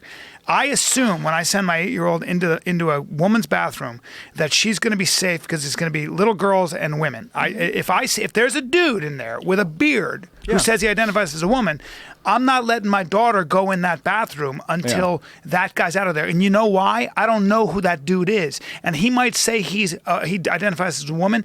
He might be fucking crazy too. Yeah. There's also that Yeah, for possibility. sure. Well, but he's not getting near my daughter. He also might whip your ass. I if also, you go in there. I also don't trust him. Of course. A big bearded dude. And I'm can't allowed have that, to say man. that. Yeah. You can't have Yeah, that. Now, and you're these are allowed to say that, and you know, when someone will say that's a woman, and you should say she's a woman.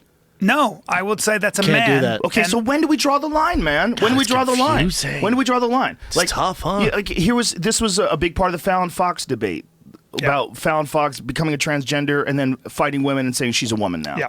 Well, with a man's frame, and it becomes a sociological or a political issue more than a scientific and a fight analysis issue. right. Which is stupid because physically she's built like a man fighting little girls. There's a bunch or of women. differences. There's a so many shitload of differences. reaction The time. skeleton, That one's easy reaction to me. time. That one's easy to me. Then there's also hips. You know, the Yeah. shape of the hips. Yeah, power. But Toss you know, it a cyborg, but then rip her again, fucking what the face fuck off. do you do about someone like Gabby Garcia, who's clearly taking male hormones? Like, where does that fit in? Because if you're fighting against women, and if you're fighting against women who are just taking nothing, but you're taking male hormones, where's this line? Is it penis, vagina? Is that the only line? Or is there a certain amount of hormones you take where you become a fucking dude? Yeah. And if you Hit like if a you dude. do it like Chastity Bono, Chaz Bono now. Yeah. So she takes the hormones, she becomes she becomes Chaz. That's male hormones turns her into a dude, right? We has all a agree beard. because she says it. Well, is Gabby Garcia on more or less than her? Well, I'd say I would different, suggest, but more. But I would suggest Yeah. that question becomes relevant only when Competition. it begins to interfere with your everyday routine rights. When it starts getting into situations where you're going to have to share, for example, public space, a bathroom, something intimate. That's No, where no, it's in at. sports, we're talking about fighting. In sports, fighting, in yeah, sports, forget it's it. You for weren't sure. even listening. No, You I weren't wasn't. listening. No, I in was sports, listening. it's even more. In sports, it's way more important because if Gabby Garcia's on some shit, Yeah. she's fighting some poor girl who's just on the regular protein. But that's why it's She's illegal. gonna physically get her ass. it's not whipped. illegal. It's not illegal. It's not illegal in Japan. That's why. Look, and also we're just Fallon Fox assuming. fought her. Right. Yeah. Fallon Fox fought in America. Yeah, that's Yeah. a whole different situation. Toss them all to Cyborg. It's the how are we paramedics sort 'em defining gender? Yeah. Are we defining it by your own personal choices? Do you just decide I'm this? Well, I feel like a girl. Well, and let's I want to talk- be Joanna, man. And I'm going WNBA. But let's I feel talk, like let's a girl. talk about this. I mean, if you looked at Cyborg this weekend, and she was fighting Leslie Smith. Yes. Leslie Smith. Bless her heart. You look at Cyborg, and she's a woman, of course, but there is something about her physicality that clearly she just looks like she was built to fucking bang on people like a drum. Have you ever seen her first fight? No. She didn't look like that. Okay. A lot of it is Genetically modified. there's a lot of speculation as to what she did in order to look like that. But she's also failed here's the one test, thing. Here's one thing undeniable. That woman works hard. She runs 6 miles every day. She Yeah. trains like a fucking beast. Yes. Apparently, according to her trainers, she has an insane work rate, right? But she definitely has tested positive for something. She's tested positive, but and also now she is in the UFC, and I don't know. We don't know. I'm not saying she's taking shit. We gotta wait till the drug results come back in Brazil this past fight. But at 140, at 135, she's by far the best female fighter in the UFC. Until you beat her, you ain't shit. Dude, the way she She will ran punch through your Leslie fucking Smith, face her off. technique is flawless. This is that, but the Flawless. credit has to go to Jason Perillo, who's her boxing coach, Mm-hmm. because at her level, she's been doing it forever, right? To take a fighter that has that many fights and to give him this set of skills now, because notice, this is what was most impressive to me in that fight. She didn't get hit. Right. She had head movement, footwork, angles. She didn't get hit. Yeah. Cyborg gets hit when she fights. She'll trade, sit, and bang Mike Tyson style. She had footwork. Leslie Smith didn't land a single punch. I see that one. Oh shit, Perillo should be getting all the credit. And also Perillo worked. And Grant, I've never worked with Perillo. Nothing. I'm just analyzing his fighters. With Bisping too. Bisping boxed Anderson Silva's face off. A boxing clinic. I don't know if you could shake like that and say face Face off. off. I really don't. I mean, he did drop him. I was trying to exaggerate Yeah, the point. he did to you. drop him. He dropped him, but he also Yeah. landed the most shots ever on Anderson Silva. Again, a veteran fighter in Bisping who's been fighting forever. What's the one common denominator? Before I forget, the coach. Do you think it was dirty when Anderson jumping kneed him in the face, or do you think that Michael Bisping's not supposed to call him for a reset That's to on pick Bisping. up his mouthpiece? That's on Bisping. It's on Because before every fight, Yeah. Herb Dean or Big John come and go, listen, man, protect yourself at all times. Yeah. Don't stop unless I come in there and stop. We all Right. know that. But he's trying to say my mouthpiece. He's talking to the ref, and wouldn't you think? Would you agree? Like, when is there a break in the action? Technically, if a guy is talking to the referee and he's moving away and he's not in exchange, he's like, "Hey, I'll drop my mouthpiece. Drop my mouthpiece." Is that a break in the action, or is he calling for a break in the action? And it could be perceived he's calling for a break in the action because the momentum is not shifting his way. Correct. Look at Paul Harris. do You that, can't right? stop until dude, I'm fighting to the death until that's a bad term there, but until a ref tells me not, it's Right. on, man. So Right. like when I hit Crow Cobb, that's on Herb Dean. Step your 40 time up, son. Okay, but should he be allowed to stop? See, the break in the action thing is ambiguous. Here's my thought. If you move back, and you put your hands up and you go, my mouthpiece, and you put your hands up, you're calling for a break in the action. And the referee says that's not your place. Your place is to compete. Which is correct. Or do they have to wait to an actual break in the action?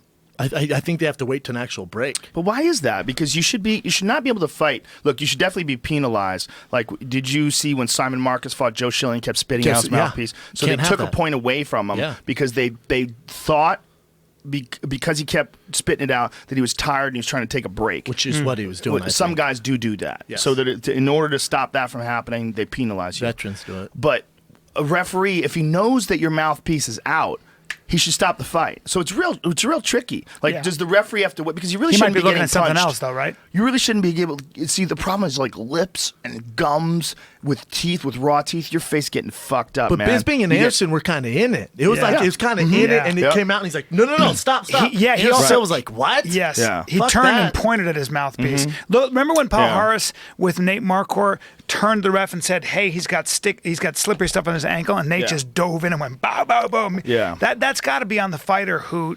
voluntarily, unilaterally takes. It's also not. A minute It's not to- dirty. It's not dirty because as a fighter, dude, it's a very dangerous sport. I see any glimpse where I can get an advantage, I'm fucking going. Like Yeah. Floyd Mayweather and Victor Ortiz. Yeah, I have, Remember no that? I have no problem with it. That to me was fucked up. It's not though. It's not. It's a fight. He It's came a up. fight He came up and- and said, "Hey, man, sorry." No, So they what? already said sorry twice, and he goes, Yeah. "Come on, boom." Nah, it's bullshit. Bullshit. It's It's not a bullshit. fight. Bullshit. Look, no, It was you a know what that bullshit was? win. I'll tell you what it was. Victor Ortiz had a mental breakdown. Yep. He was succumbing to the pressure. He was fouling Floyd. He was headbutting him, and he got penalized for it. When he got penalized for it, he wanted to make friends with Floyd. And in the making friends part, like, I'm sorry, bro.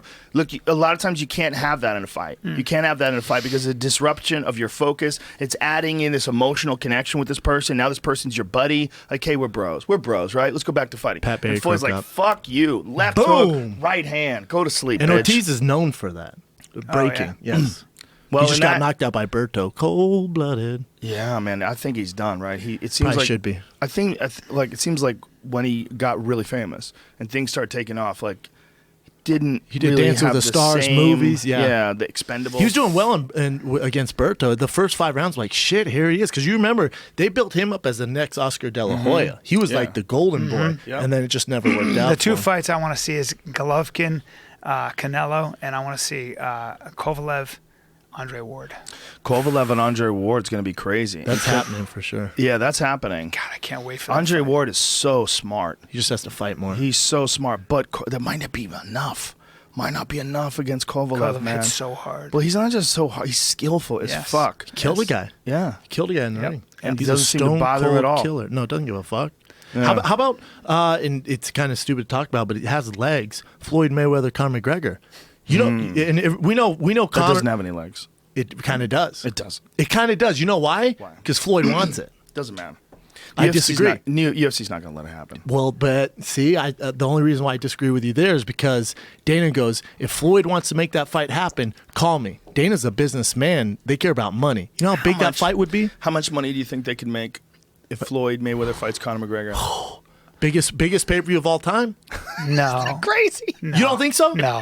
It What's might Conor be. going to It do? might be. It might No. be. Connor's What do you the know? UFC bigger draw. Boxing? What do you know? Conor McGregor's McGregor- the biggest draw already in UFC. Mayweather's the biggest pay-per-view draw in boxing of all time. You mix the worlds, everyone would tune in, including your dad. I would I tune don't in. know You about tell me that. you wouldn't tune in? No, because I would. You're full I of would- You're shit. so full of Fuck No, I shit. mean it's not I that. have a- It's not an Fuck interesting you. fight. You It's a should've- very You uninteresting should have fight. taken 2 hits instead of that little baby fake very hit. uninteresting agree. fight. No, it's fascinating. I'm gonna spark up okay, this joint. so what would happen is Floyd Mayweather would box with Conor McGregor and basically move around and be like, all right, here goes, and it'd be a spectacle. It's just not a fight. It wouldn't be a fight. What are you, a fucking party pooper? Yes, Listen to I this am. guy Yes. pissing in our Cheerios. But this is the thing. You got to remember the cares? one thing that Dana and Floyd Mayweather, who would be responsible for putting this fight together, and Conor for that Right. matter, all they care about is money and numbers. That fight would be money and fucking numbers. It would break Pacquiao Mayweather, guarantee. Okay, I know, but what I'm think saying you're is right. that how would that fight come? What would they do in that fight? So Floyd probably could knock him out anytime he wanted, right? No. Conor has a very good chin.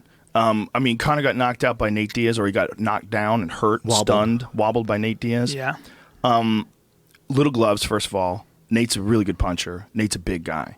Nate's fought at 170. He's a lot bigger than Floyd, like physically a lot Way bigger. bigger. Yeah, but Floyd is a guy who's broken his hands many, many times, and he's not known for like really uncorking all of his might and trying to knock guys Not out. a knockout artist in the least bit. But he could.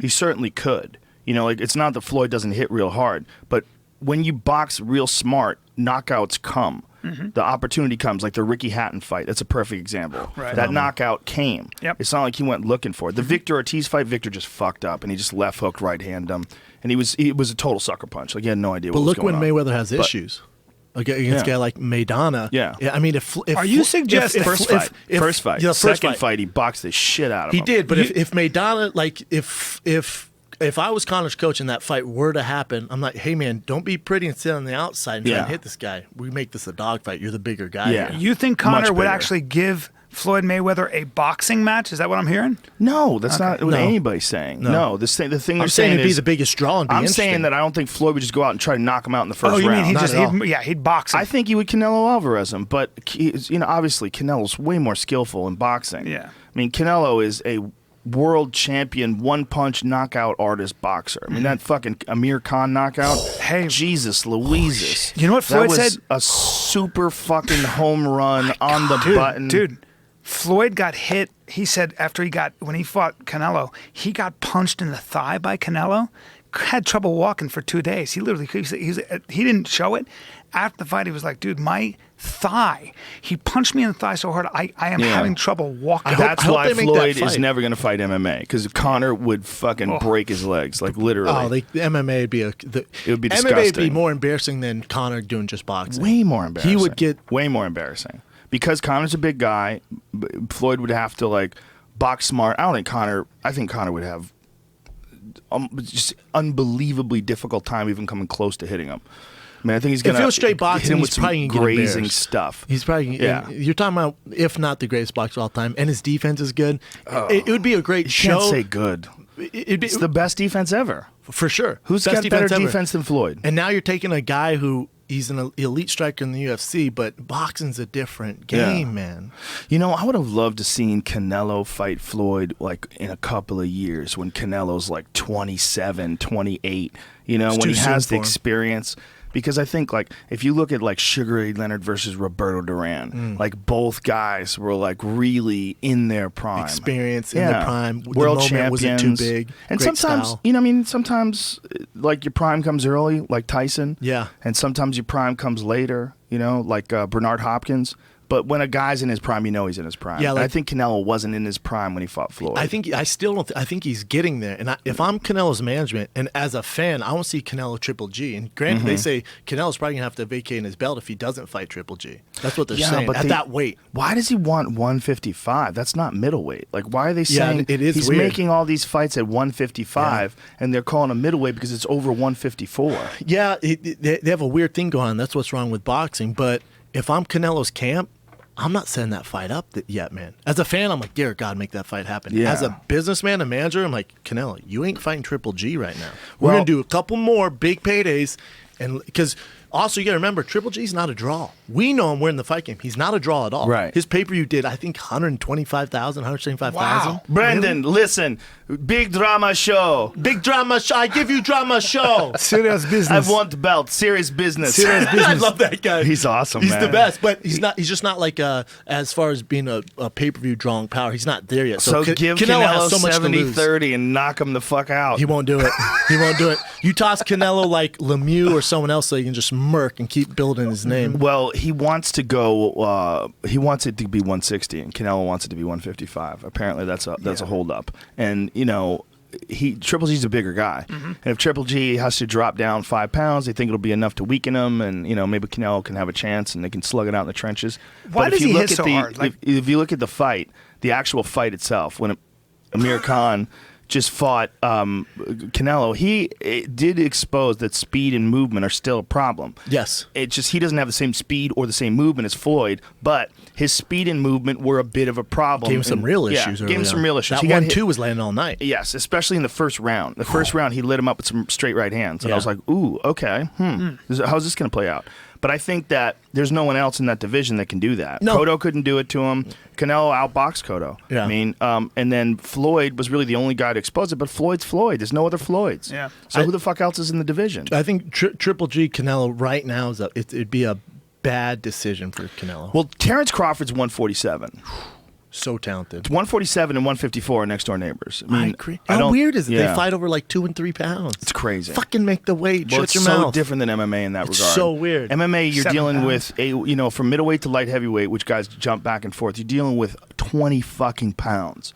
I mean, that's madness. Do you think there should be more weight classes? Fuck yeah. I've been saying this from the jump. There should be a weight class every 10 pounds. Yeah. And they're like, well, if there's too many champions, it waters it down. I completely disagree. You're telling me some of these amazing fighters that you have that are superstars, like a Donald Cerrone, like a Diego Sanchez, like all these different guys that are just amazing guys that never won a title, that are huge fan favorites, right? If you look at all these different guys, Uriah Faber is another one. You tell me those guys couldn't have been champions and you wouldn't have had even more champions and an even crazier thing if there was a weight class every 10 pounds and a better product. Because product. You're getting better performances from it. Because Donald's not destroying his body to make 55. You're not having these monsters make these weight classes. Yeah. And they're actual world champions. There's not Think about enough, the sponsorships. There's not enough weight classes. Wow. There's I agree. just not. Think There's about not enough heavyweight. weight classes. 206 or 265. How dare you? That's crazy. It's crazy. I was like, oh, God. It's crazy. That's crazy. God damn it.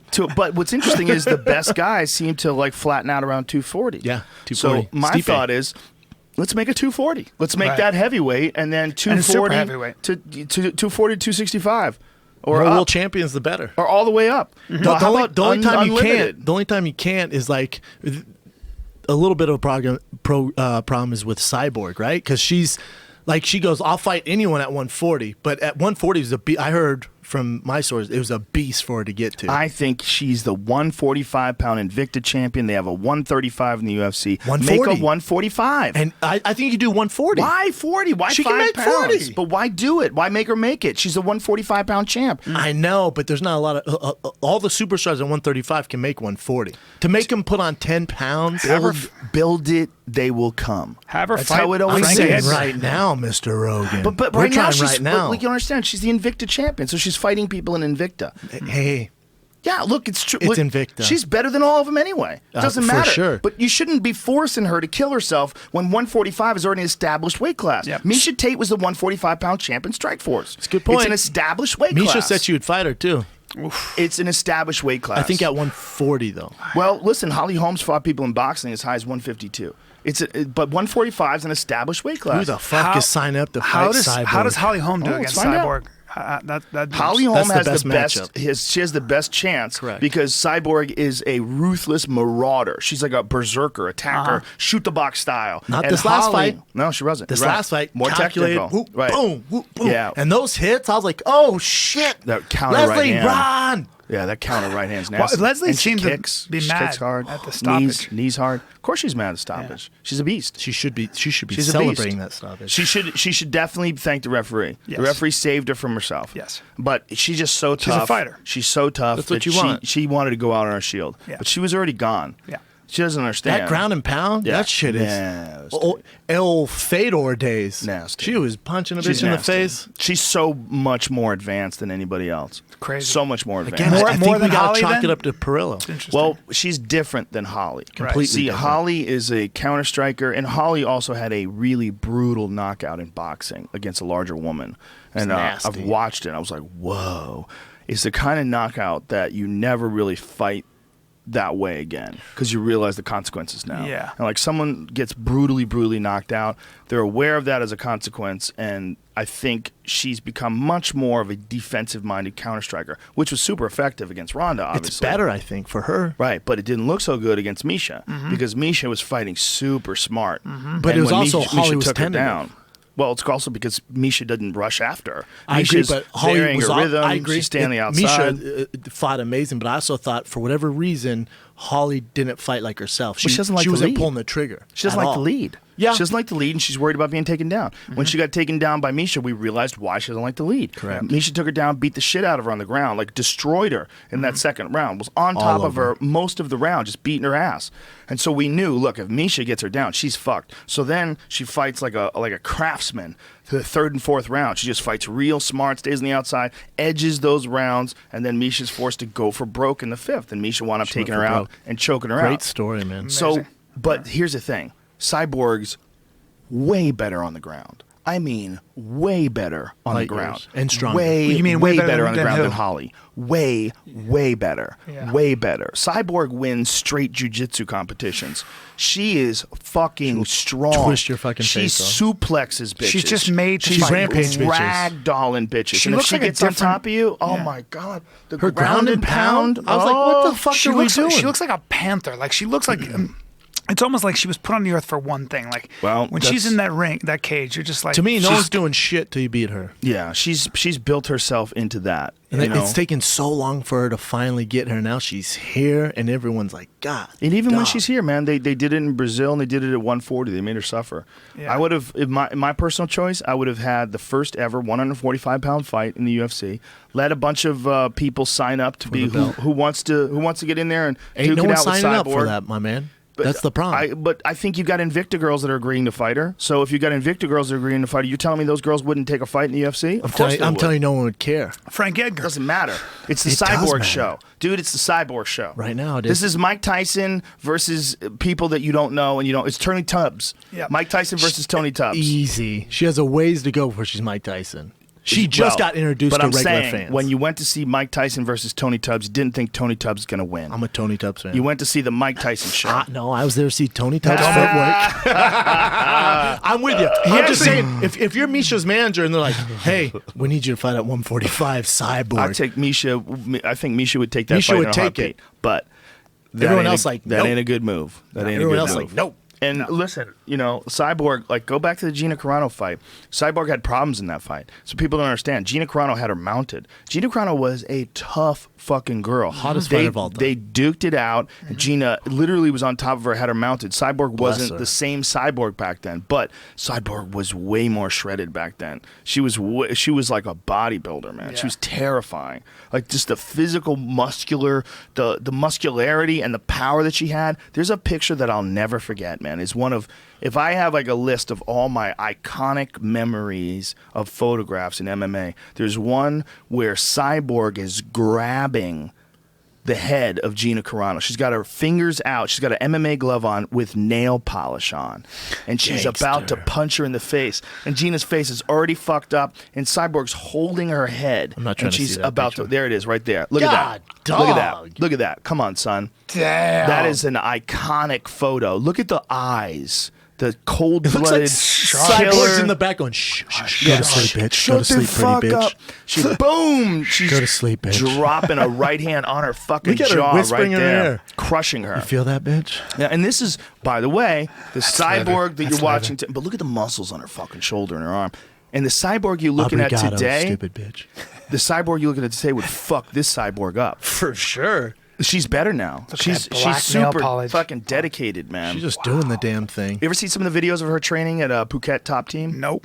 Oof. Kicking bitches. Good lord, faces she off. spends a lot of time in Thailand. Yeah. running hills and training with men. Phenomenal. Dude, I saw her man, the old man in what is Cyborg Santos fighting Bellator this past week. Oh, yeah. He fought- well, he committed lost. to an arm. He committed to Yeah. knee bars. Yeah. Weird. Well, a guy he of his won stature. because he won in the first fight with a knee bar. Yeah. So this time he committed to it, and he's Yeah. getting hit. I'm like, for sure, let go of that knee bar. For sure, let go of that knee bar. And it's too late. There's a picture of her and him, her husband and her. Oh, they have and some just photo their shoots. backs, and her back is every bit as No, wide. they have one where I as think his. it's just asses, and it's both of them just Yeah. like. That's unfortunate. There's that picture where you see Get you them some back to back. masaji. Oh no, it's awesome. They It's should have awesome. some friends talk them out of those kind of Yeah. photos. Oh, I disagree. It's like a Brazilian cologne ad or some shit.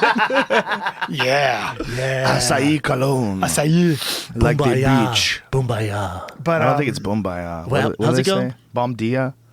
No. How about One of Matt those. Brown? Could I it have didn't gone see it. any worse? I didn't see it. You- My goddamn DVR fucked up somehow. My kids put like Max and Ruby on or some I shit. feel it. Yeah, they canceled. rascals. You know, like sometimes people try to have two things being taped. Yeah, So it stops the other. My wife will move up the kid shows to the top of the order. So I didn't even watch the fight. So he gets fucked up by Yeah. the fans, and they kicked this fan out. By the way, the fan Yeah. punched him in the face because he was flipping everyone off at Wayne's. yeah. And then his old coach, after the fight, And he's they're in the smacking hotel. him in the head, man. Look how mad he A gets. couple guys smacked him in the head. They took that dude out of the arena though.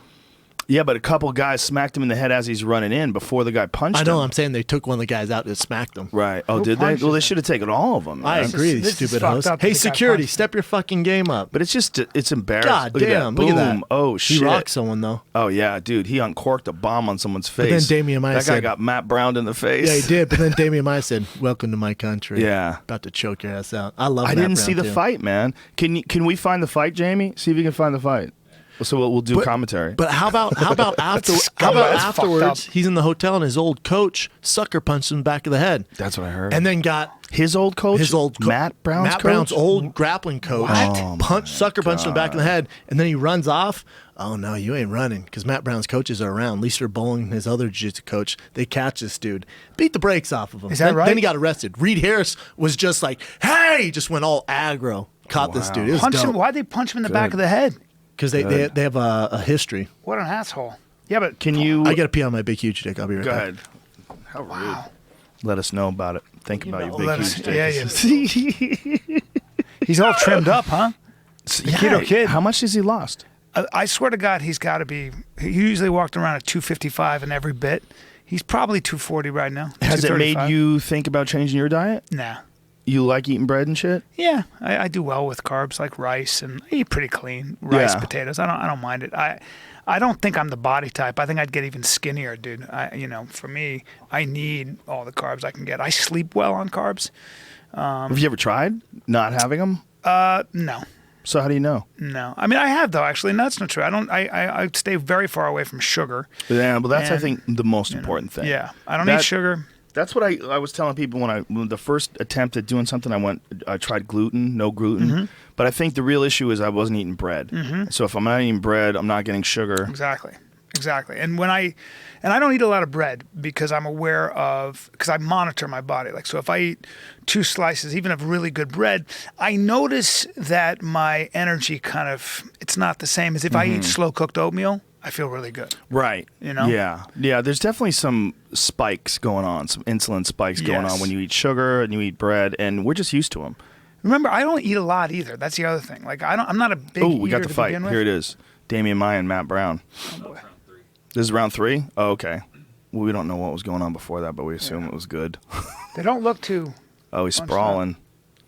He's trying to keep it standing up. But Damian Maya's doing a good job of staying on the outside of, but he's making it real obvious that he wants to take him down. He shoots in, has to move away from the kick. He's so big at 170. Maya's a beast at 170. I've never seen him in person. I mean, he fought for the title at 185. He was a big guy.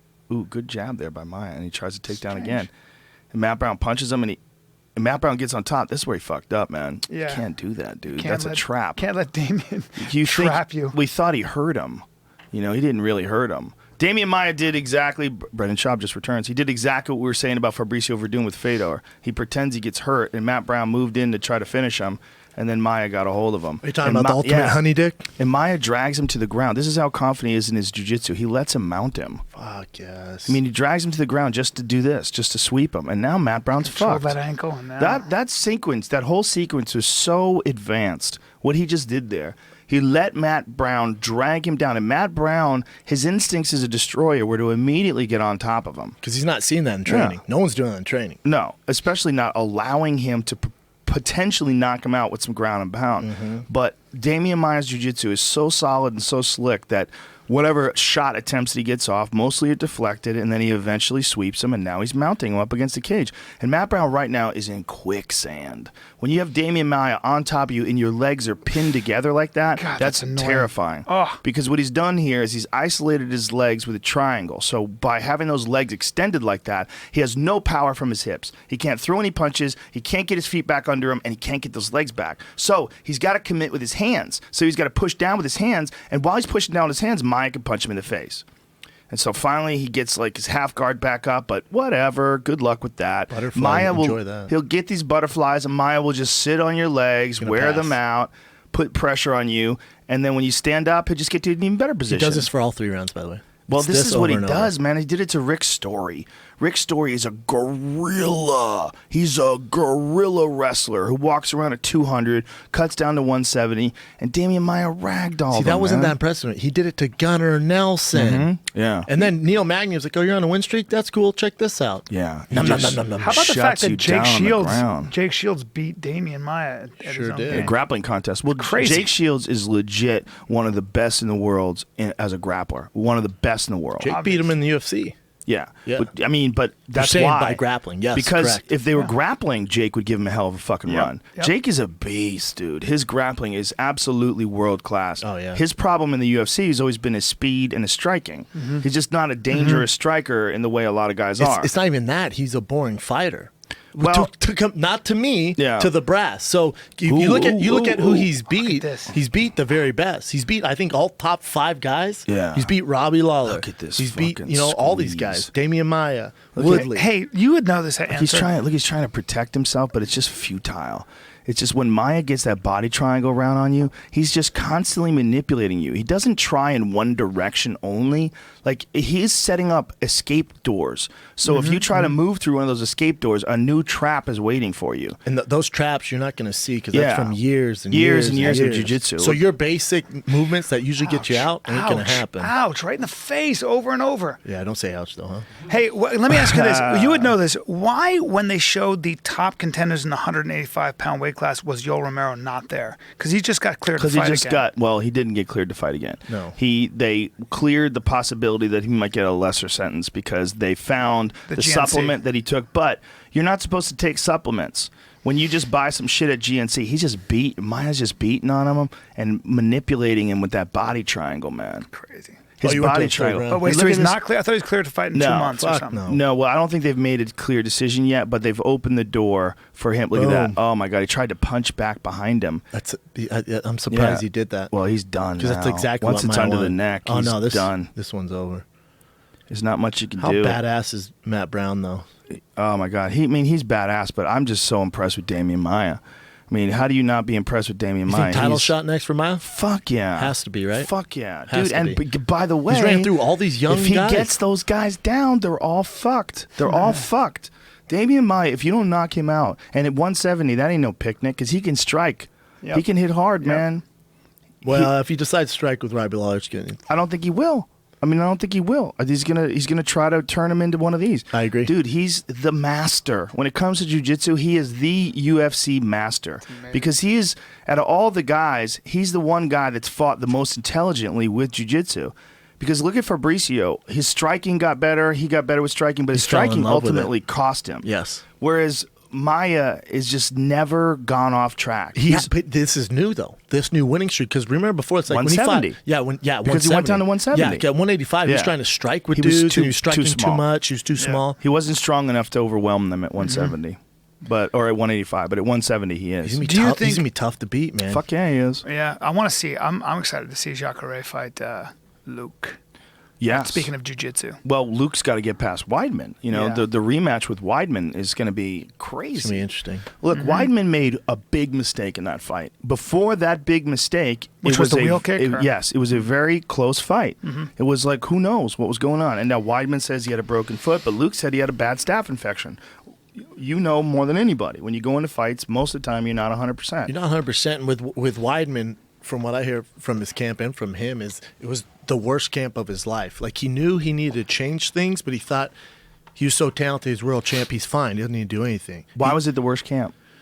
I guess he had injuries and certain things. Like, he should have been flying people in. He just didn't. And he should have been going somewhere else, like working with Mark Henry more and doing other stuff. And he was just like, I'm good, man. I'm champ. And he kind of got comfortable. And it ended up costing him. This is no gimme fight for either guy. For either guy. This It's is a war. great fight. This is a war. It's a war. You know, Rockhold thinks he's going to run through him this time because he thinks he doesn't have a staph infection. And, you know, that staph infection was physically, like, really bad. And he thinks he also is riding on the confidence of having beaten him, having beaten the living fuck out of Lyoto Machida. His top game is some of the nastiest shit I've ever seen in my life. Strong. So good. Big dude. It's what happens. He's a big dude, but he's also really talented, really smart, works hard, Athletic. and he trains with two fucking Yeah. gorillas, Yeah. Cain Velasquez and Daniel Cormier. Yeah. So he's going to war with gorillas. All and the then time. Habib. Yeah, and Habib's Habib, there. I think, you know, training with a guy that's as high level as Habib, you mirror some of his movements, you understand what he's doing, and then Habib's dad down there helping guys out there. Was his dad a coach? Oh, Or- his dad coached Habib. You know, his dad's always around Habib. And his dad Coached a few other guys that have fought in the UFC as well. But you're also getting from Habib and DC and Kane. You're also picking up their training tendencies and the blueprint of these elite of the elite, and the 3 of them and the 4 of them are coming together. And Bob Cook too, man. Bob Cook's a wizard. Javier Mendez is a wizard. I mean, you got great talent as far as Camp coaching. is killing it, and they all have fights coming up. They're all together. He's also about as big as you can get for an 85er. Like he walked around. He walked around at 216. Like that's a big guy. That's a lot of weight to lose. He's slim right now. He's in shape right now. I just saw him this weekend. He's slim. Well, he's fighting in a couple of weeks. Yeah, he was fighting June 4th. 2 weeks before his fight. He was 215 pounds. Out here. It's out here in L.A. June 4th. That's right. Is June 4th right? June 3rd and 4th. Yeah, that's right. That weekend. Yeah, that's a big fight in the middleweight division. It's not getting enough attention, man. It's interesting who becomes huge and famous and who does not become huge and famous. It's really interesting. But I haven't seen much publicity on this fight either. I haven't. Zero. No, I mean, I'm sure they're going to ramp it up when it comes close to pay-per-view time. But as far as like the history of the middleweight division, I mean, Anderson was the GOAT, right? He's the greatest of all time. Anderson loses to this kid named Weidman by knockout. Weidman should become a star. It doesn't work like that. I mean, in my eyes, he's a star. I don't understand. That sounds so gay. In my eyes, he's my little star, guys. I mean, I don't understand. As a fan of MMA, I immediately became a gigantic Chris Weidman fan. I was already a Chris Weidman fan. Here's the scary shit on that fucking card. Hector Lombard versus Dan Henderson. Jesus Christ. Do not blink. Yeah. Don't blink. And don't count that old man out. You never can't Danny Henderson out. You can't count that guy out. If he comes to the octagon with a scarf on, I'm counting him out. See ya. Look at this. See ya. Clay Guida's fighting again. Cole Miller fighting BJ Penn. Whoa. And here's one everyone's sleeping on. Max Holloway. Get on that. Lamas. Fighting Ricardo Lamas. Click on that. Everybody's sleeping on that. They are sleeping on it. Bro, That's Brian a crazy Ortega versus fight. Clay Guida's a fun one, too. Because Guida's going to try to take him down. And that's good luck with all that. Ortega's transition, his guard is, I Best. think, the best in that division at 145. I think it's the best in the UFC. That nobody fucking throws up triangles the way Brian Ortega does. That guy is so scary off his back. You got to train with that guy, Joe. I'm sure. It's like, what the? Just goof, goof, goof. Oh, and all he does is let people, the best in the world, start in his guard. He just trains from there all the time. I can only imagine. So fast. Everything's so fast and explosive. He's athletic. I completely believe it. He got popped. He right? did. He got popped for something. He got popped. All those Brian Black Ortega House did? boys did Yeah. for a while there. Yeah, he got popped for something. He's back now, but baby. He's back. But let me tell you something. His last performance. Click on him real quick. Let me see what his last fight was. I forget what his who he Triangle fought. City. Yeah, well, that's his TC. Is his Yeah, but he won by Triangle's last fight. Yeah, he did. But that's his nickname, Triangle City. Diego Brando. That's when Brando got cut. Yeah. Because then remember, I bet you're thinking of the Tarveras fight where it's back and forth. Remember that? That was a He fucking KO'd him fight. in the third round. Yes. Fight of the night. And then it was the Diego Brandao fight. That's what it is. And Brandao said, you know what, man? I'm going to go to a strip club with a gun, and we'll see how this works out. And then the UFC said, hey, man, you're not John Jones. We're going to have to let you go. Yeah. Plus, you can't go to a strip club with a gun. That's a bad Jesus idea, Christ. son. Yeah, that's a bad idea. Yeah, That's impulse control. Now I'm remembering the fight. It was super, super impressive jiu-jitsu. That off Clay his Guida back. Ortega one, that's fun. When they told me he got that matchup, I said, that's the perfect fight for you. Because the big name, it's a great style matchup for you, and everyone loves Clay, and it'll put you more on the map. Yeah. Clay, where's he at now? Is he still training at Jackson's? Or Jackson Muscle Farm. He's like in his RV and shit, driving around nonstop. It's been a while since he's had a good win. I agree. You got to wonder how much longer he's going to be doing this. I agree, man. So this could be a make or break fight for him. But if he wins, who knows? It gets a resurgence. Dude, Cruz favor, 3? Yep. Right? Yep. I'm just not excited for it. What? I don't know why. Are you out of your mind? I know, isn't that weird? Oh, my God. Can you're you get me crazy. excited for it, maybe? I love this fight. Man. I love this fight because, first of all, I think Uriah Faber is as close as you can get to being a world champion. God damn. He's on the edge. Like, everybody he fights, like, if he loses to, like, a world champion, it's like a whisper-thin decision. It's close. Or the one fight that he had with Renan Barão where he got cracked. Yeah. And that was a weird stoppage, man. It's like he definitely got cracked. And if Renan Barão cracks you, you got fucking problems. But I thought the stoppage was a little weird. But anybody can get cracked like that. Anybody can lose like that. That's just a part of this game. But I think, like, if you look at talent level and skill level, I go back to, like, the Michael McDonald fight when he fucking just blitzkrieged him and smashed him and choked him. Just came back recently. And won. Looked fantastic. He did look good, yeah. but that fight was kind of like, you know what? Yeah. I'm going to take a little break. But when Uriah beat him, it really cemented in my head. I was like, look, you got to never sleep on this kid. He's never. a vet. You can't, man. He's one of the biggest draws, too. He's super competitive. You know what I want? And I think he's better. I think he keeps getting better. I don't think he's a guy that's in a static state. No. I don't think he's like a veteran that's kind of like, just putting in the work and phoning it in. I don't think so. Just gets in shape, brings his normal tools. I don't think so. Yeah. I think he's always changing, always. Yes, I think he just keeps getting better. You know I what think I want, he comes Joe? into this fight guns blazing. You know what I want? What? I want the fucking winner of this fights Mighty Mouse. Mighty Mouse, beg for it, man. Ooh. Beg for it. Dude, for the love of God. Can you imagine if Uriah Faber beats Cruz, and that's a big if, and then fights Mighty Mouse? Good Lord. Mighty Mouse, do you hate money and fame? Let's do it, dog. And Uriah Faber would, for the first time in his career, just dwarf He'd somebody. be the bigger guy. He'd be like Cyborg on these How much bitches. shorter is Mighty Mouse than Uriah? Quite a bit. Quite a bit. He's a small guy, but He's a tiny guy. skill-wise, he makes up for it tremendously. He's impossible to hit. impossible. That's why He's the remember best. Dominic Cruz and Mighty Mouse have fought before. Mm-hmm. That was at 135. Yeah. And Dominic won a decision. Yeah. But Dominic is like got his own style. If you look at his movement and his patterns, good luck finding anybody to replicate that. His footwork and his movement and his patterns are all designed to constantly keep you guessing. You're constantly like being overrun with information. If a guy stands in front of you, the less data that's coming your way, the more that you can concentrate on what's at hand and focus on what you're trying to do. Smartest guy in the sport, I think. And Dominic never gives you that. He doesn't give you that. There's never a time where he's standing in front of you just Muay Thai-ing you. He doesn't. RoboCop. Yeah, you were telling he's me not you doing and that. Chael were talking to him, and you were just blown And away. we were by training with him. And he was training me and Chael like we were two white belts. Like, Jesus Christ, man. He's a It's wizard. amazing. He's a wizard. Dude, you're sleeping on Poirier. Poirier No, and I'm Green. not. But No, I'm not that's a sleeping on fucking that at fight, all. son. Fuck yeah, Green's it is. hard to hit. Bobby Green hasn't been in a big fight in a while, too. I'm psyched to see him back. Bobby Green's one A of the lot of shit talking in that fight. He always does a lot of shit talking, but Yep. Bobby Green, when he's at his best, is one of the best at 155. So the diamond too, man, at 55. Now that he's like him. there, Like 'Cause it he at fell off just a 155. tad, and then he's at 55. Well, now. Connor knocked him out. He got knocked out in the first round by Connor, and did starch him. he struggled too hard to make that fucking weight. Yeah, And big dude. those were during the IV days too, by the way. That's right. Yeah. It's really interesting to see the difference in a lot of these guys' bodies now that there's so much testing. It really is. It's.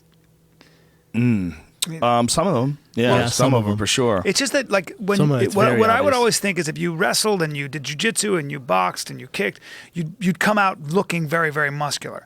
When you look at guys back, 5 years ago, and you look at guys now, there is a difference. Like if anything, they get kind of skinnier. They look, Well, you realize smoother, if you can't, here's a big one, EPO. If you can't use EPO, you got to lose body mass. You just have to. Is that what it is? Yeah, for sure. It's a big part of endurance. Oxygen to That's the what that muscles. melodium, whatever that stuff was, Yeah. that Yeah. boxer got caught from. It mirrors that effect. Those Russians are balls deep in, I guess. Yeah. Well, how about the and Sochi? EPO too? That's what the guy who fought Bagatinov. Yeah, Bagatinov. Did He's you read, 125 pounds. you read about the Sochi Olympics? What? And how they've uncovered that they don't know how they got into those bottles that they make in Switzerland. They're like tamper-proof.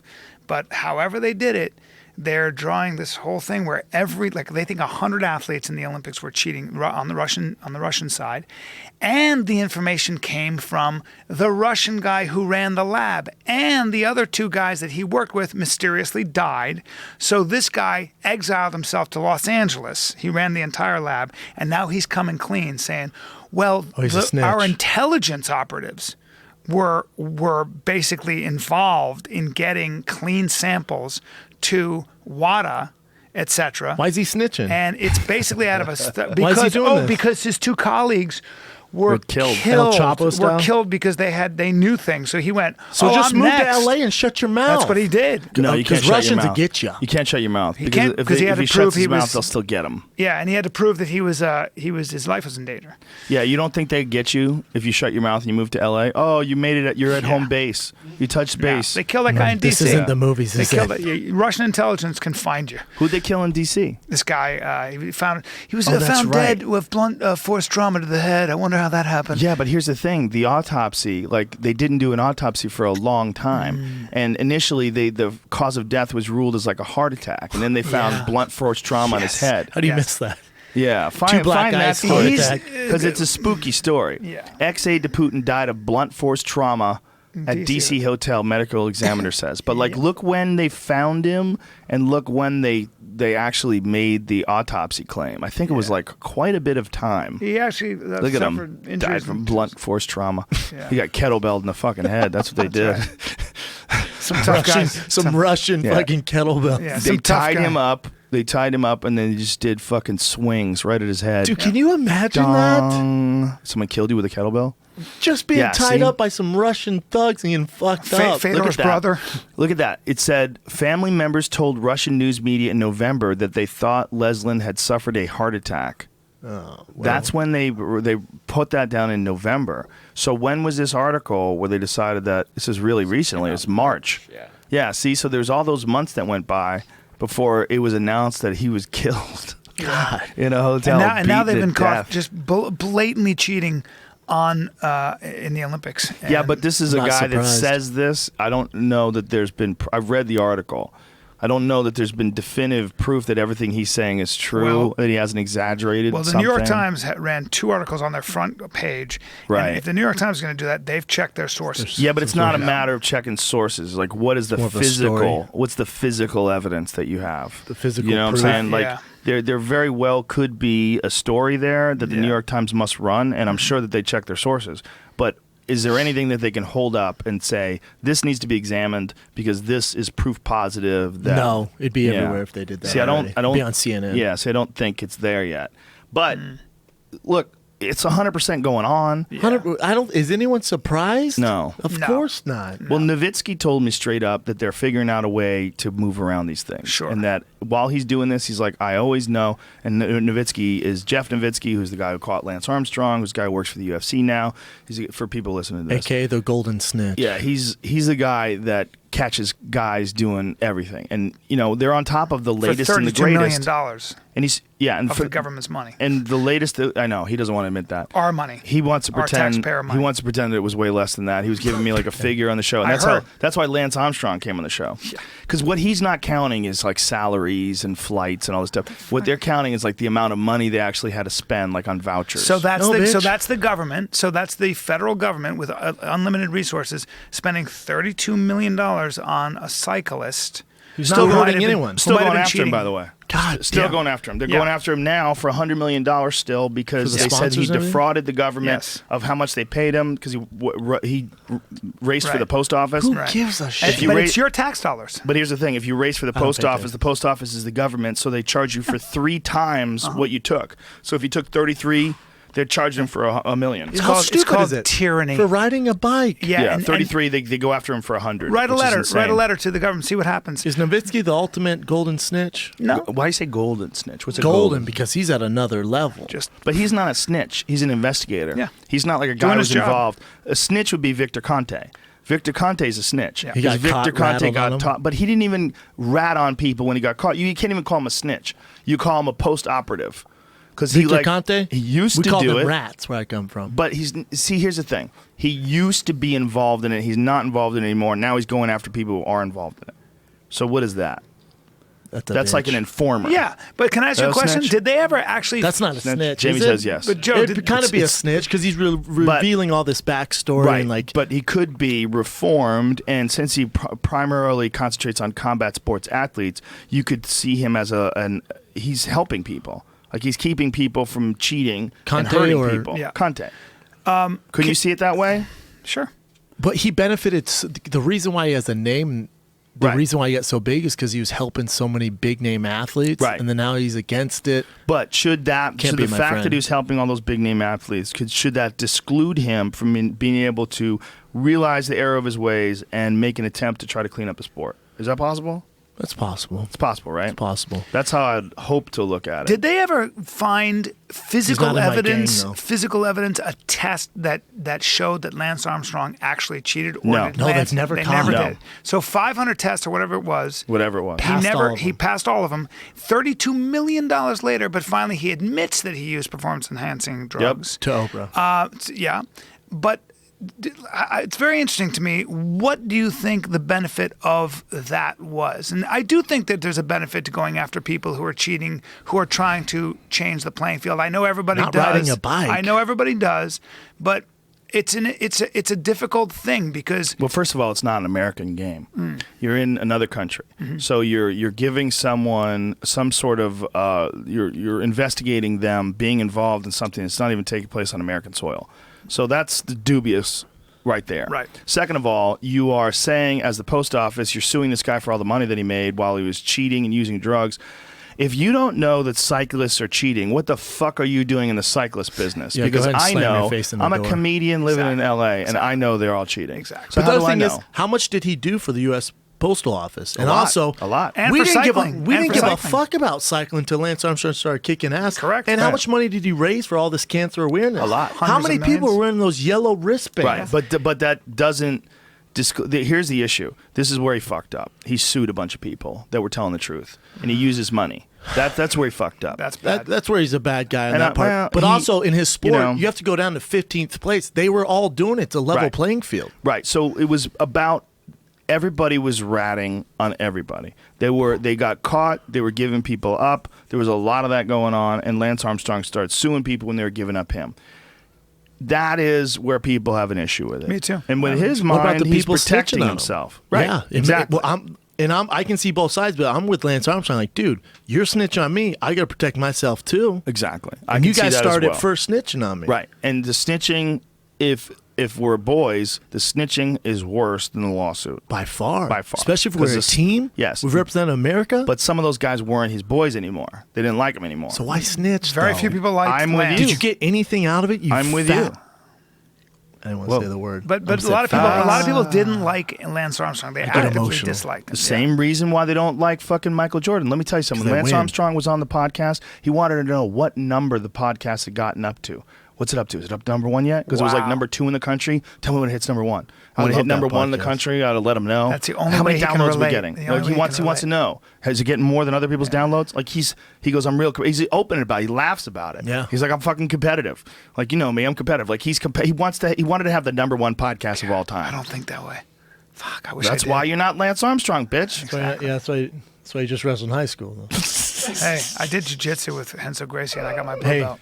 You got your what? My blue belt. Hey, I thought you said you had your purple belt. No, I never said that. Wait a Never, minute. Never once. why did Wait you a turn? minute. See, we have to go back to the I didn't wanna- archives. I didn't want to touch on. I've Wait a it. minute. never said that Hold ever on. in my life. Did he say he had his purple belt? No, I've never said that. I'm so confused. I don't know. What do you mean you don't know? I don't lie. Wait a minute. I don't lie. There's lies and then there are lies. Anybody Wait who a says minute. they're a purple belt is a liar. But I'm a liar, but I'm not a liar. You know what I mean? You definitely didn't say you're a purple belt? No, I never said I was a purple belt. for Accidentally God's sake. once, a little bit drunk. I never even said I tapped a purple A belt. little drunk. Probably did once. All Yeah. I'm saying, B, is the reason why he's Lance Armstrong because he's competitive at everything. Anyone who's Yeah. an ultra winner, you could I just be. said I wish I was like that. I'm not. I just I know. never Why, have why been. would you wish you were like that? You don't wanna Because be what like you that? are is Because awesome. I want to be a cyclist. No, dude. What you want to kidding. be That'd be is sick. what you are is a guy who always wants to be something other than you are. Exactly. And that's part of the fun of Yes. being around Bryan Callen. Spent a lot of time. God, I wish I was that guy. And then you go into this romanticized version of what that guy is. Yes. Meanwhile, that guy lives living in Austin and people throwing eggs at his house. Yeah, that guy They're can't fucking post mad at social him. media or nothing Yeah. without Well, getting hate. It's sort of Yeah. relaxing a bit now, but I mean, look, dude, when the storm comes your way, like when you get in trouble for something along those lines. The storm of being a national disgrace, and and someone who everyone's silly angry to me. at, and there's so much going on with the lawsuits and Yeah. and he's still involved in the lawsuit Yeah. with the post office. Like the storm of pressure and stress is probably overwhelming and never ending. But it also gives everyone now a voice on social media who's never done shit in their lives to fucking contribute and try and shit on Lance Armstrong, one of the greatest athletes of all time. Oh, fuck yeah, I'm gonna fuck with this guy now. Yeah. Oh, Yeah. you post this, a picture of your kids at Christmas? Yep. Oh, fuck these kids. Where's their steroids at? Yeah. All right, man. Hope Yep. you feel better about yourself. Yeah. He's still killing it. He's still living in a mansion. Yeah, I mean, it's just part of the program. It's what comes with the program. And I don't think he's a bad guy. No. It was amazing talking to him. A great podcast. I listened to it. He's my buddy now. We text each other. It's bizarre as fuck. awesome. I get a text every now and then from Lance Armstrong. the Like man. when Dan Bilzerian was doing that bet. He's doing a bet where he rode a bike to Las Vegas. I didn't see it. Yeah, well, I don't know if he's What a he's character that talked guy about is. it publicly. I don't know if he's talked about the fact that he did it. Anyway, Lance Armstrong texted me, and he's like, Dan Bilzerian, hook us up. I want to help him. So fucking Lance Armstrong helps Dan Bilzerian train for this thing where he's got to ride to Vegas in 30 hours. He's like, he could totally do it. It's totally How doable. did Bilzerian make his money? That's a good question. I don't know. I think his parents had money, for That's sure. what they think. Because and this is going what I know from the internet, is they're saying I love how you do that with the air quotes. internet. Like it also doesn't known exist. as the underworld. He was playing that he has all this money and all this stuff from being one of these top poker players in the world, but it came out that he comes from a lot of money. So he puts on this Gross. lifestyle like, Right, like shooting he's this, guns with this girls. baller and Yeah. blah, blah, Whoa. blah. Was drafting against the rules? He wasn't allowed to draft? That's why he did most of the trip, I think, is behind a van like that. Oh, where someone drove the van? Yeah, Well, he his was just beard is a coasting right major behind air it. drag. Yeah, Well, that's a big deal. I know. I don't know if it wasn't within the rules. Maybe you should have set the rules before they made that bet. Especially if the wind is headed his face. If the Hashtag wind, y'all got hustled. if the wind is headed towards his face. But you know what? If they didn't put that in the rules, they fucked up because Bilzerian's a smart bitch. And look what he's got too. The van's back doors are open, so they could have a fan blowing on him with like misters and shit. He's a pimp. How do you not love that guy? Every picture he takes, he's got 100 whores with him. He does have And I some say bad whores, I bitches say with that him. with all love, and due love. respect. No, those Shooting girls are machine all guns. great humans. Private I jets. should say he has 100 beautiful women with him because that's what he does. But like that's part of his guns, women. image. Yeah. You know, That's it's all like persona. they're like Charlie's Angels. It's a lot of work. I don't know. Yeah. Actually, it is worth kind of like dilating on a little bit. Like, I don't know. It's just not that inspiring to me. And I'm just smacking not. your lips What's going like I on don't know, over 'cause there? that's- What 'cause are I- you doing? 'cause I'm getting What's going on with I'm your getting legs? judgmental. I can tell you right You're now. pulling up your I can tell boots? you right now. What Brian's trying to do is say that he's not a fan of this guy. But he's trying to be very PC I sure of it am. because I you sure- never fucking draw the line with anything. I just don't like this culture that is essentially celebrating itself. I just don't. That's not a guy to hang out with when you're that happy with yourself and you think, hey, I was going to tell. I met him. He's a nice guy. My business manager saying He's nice. spending 125K on a private jet was a bad idea. I disagree with this naked girl.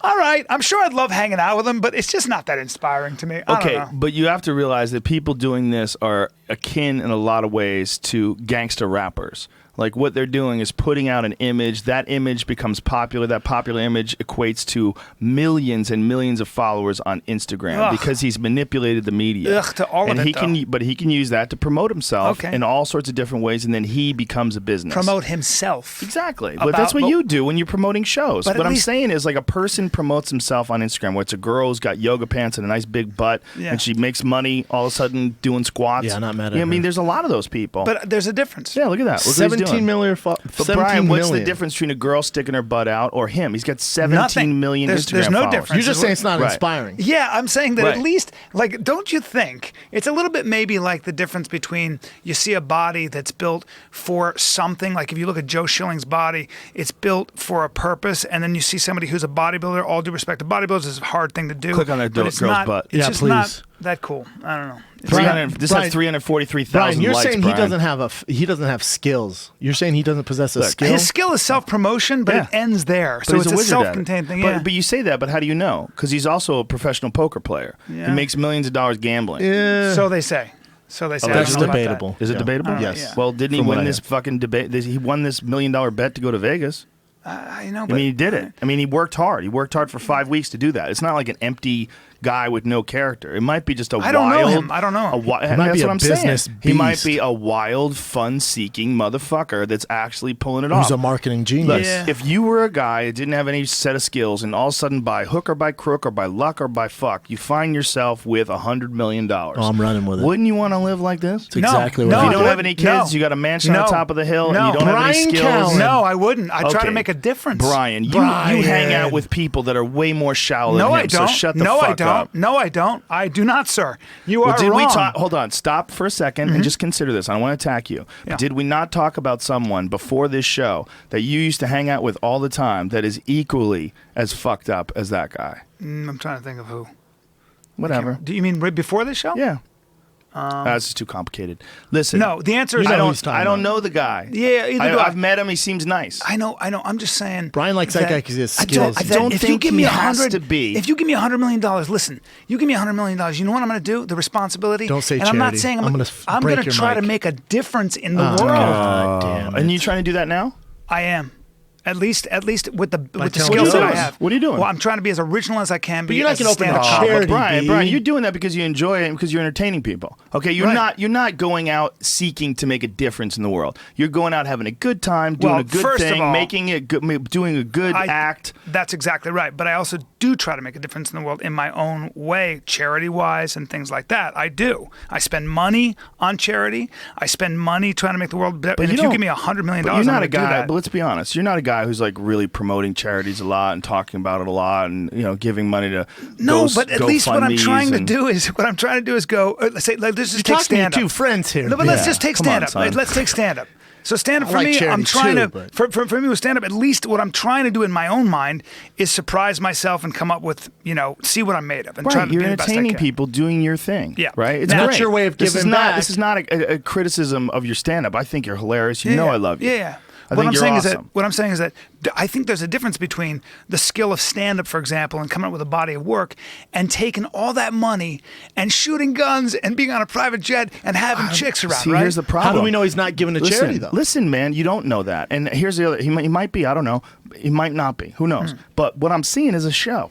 It's a very short snippet show. What you just saw there when he's walking by that girl's butt and he's got a machine gun. I was in. Look, not only are you in, I like all but those here's things. the thing. Obviously, this is staged. This Yeah. is a fucking show. Right. There is a camera Especially the behind way it was him. shot. Yeah, there's a camera behind him. He's moving in slow mo. He's got a bandolier on, dude. Do you not see how ridiculous Yeah, this is? I do stand up And like then, that. Brian, listen. Let's just open minded. You're watching the video. He's in a dune buggy with all these hot chicks. Do you think this is really happening? That they just get clandestine, just unnoticed video of Right. him driving around this dune buggy with all these hot chicks? Yes, no, I do, he Ken. hired someone. Right. Look at this. He's walking in slow motion with his bandolier. Yeah. The girls are laughing. Those hoes are all rented This for is the a day. goddamn Of course. show. B, This is all- a show. B, I'm with you. All Yeah. I'm saying is, even if you had $100 million, you're not becoming Mother Teresa. No one here is. No, I'm not, but I'm just saying that. Don't pretend that. I'm That's the only not. issue I have. I'm not. I'm just not. All I said was I don't find it that inspiring. No one and says it is. Yeah. We're not inspired.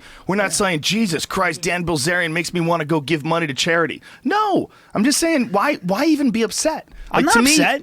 I'm not upset. I'm saying that What to was me, all that sucking your teeth and crossing your legs? I like being and what dramatic. Was going First on of all, I there? like being dramatic, but first of all, just I'm not being inspired by him. I was being He's not changing- theatrical. I know. That's what we're calling you out on. But hold on. You have to. There is criteria for how What to other live your videos does life. he have? Yeah, there's the criteria how to live your life, and I think if you spend $125,000 on whatever, on looking great and celebrating yourself, I just think it kind of. It's just not really. Yeah, it's What not if- your what if thing. the whole I marketing understand. plan, though, It's, B? but it's a brilliant marketing plan. Yeah, like it's working. I get that it might not be God. your thing. But it Bless doesn't- this guy. dude. It doesn't have to be your thing. It's exactly what I do with my money. My point is like to me, it's not offensive at all. Well, I'm not it's gonna no more censor offensive him. than the Kardashians. The Kardashians don't offend me. Yeah. I mean, I can make fun of it all day long, but I'm not offended by what they're doing. I don't think anything's wrong with it. I do. It's self-celebration, and I find that very. I just don't. boring, It's right? not my favorite thing. Yeah. but it doesn't That's bother all I'm me. saying. I think this guy is funny. I think this Instagram. What I'm taking out of this to me is amusement and humor. This is what I'm getting. I see it as a persona, like Yeah. it's a Look at that picture. a gimmick. Look at that picture on the couch. Like to me, Yeah. this is an exaggeration of all the stereotypes of some super rich guy that doesn't exist. Hey, me. Who's got these Hey, look at girls me. hanging around in their underwear. They're all in lingerie. What if this is his life, though? It's just random pictures. Yeah. I think How it is. sick would that be? Listen, it is. I mean, just think about it. It is his life. Probably Look, gets old after a while. He's taking these photos with these girls, and I'm sure some of them have sex with him. Yeah, I hope so. 100%. I mean, otherwise it's he's gotta be doing it happening. wrong. He's got he legitimately has unbelievable amounts of money. Like he's got a how weird mansion is that, though? in the Hollywood Hills. I How don't weird know. is that? These girls are around. How weird is that? Is it weird? I to mean, me, is it's it- weird. These girls are around just because you have money Right. and you know it. Who cares? I wouldn't care if I Oh, was I him. would. But here's the thing. Well, he's a like, good-looking He's guy. not a bad looking Yeah. guy. No, he's not bad looking at Kind all. of a manly dude. He's not you even know. being a front guard GQ. Yeah, he's not bad. But I mean, here's the thing. Like, remember we were talking about the Sultan of Brunei, Yeah.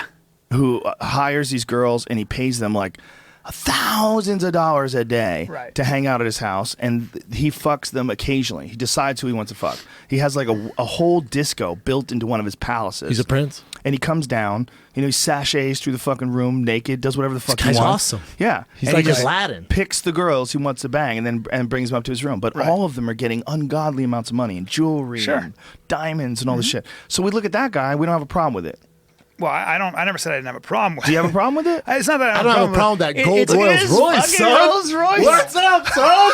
Bitches and gold Rolls Royces? He has like 100 Ferraris. Yeah. Look at him. Bam, bitch. Killing the game.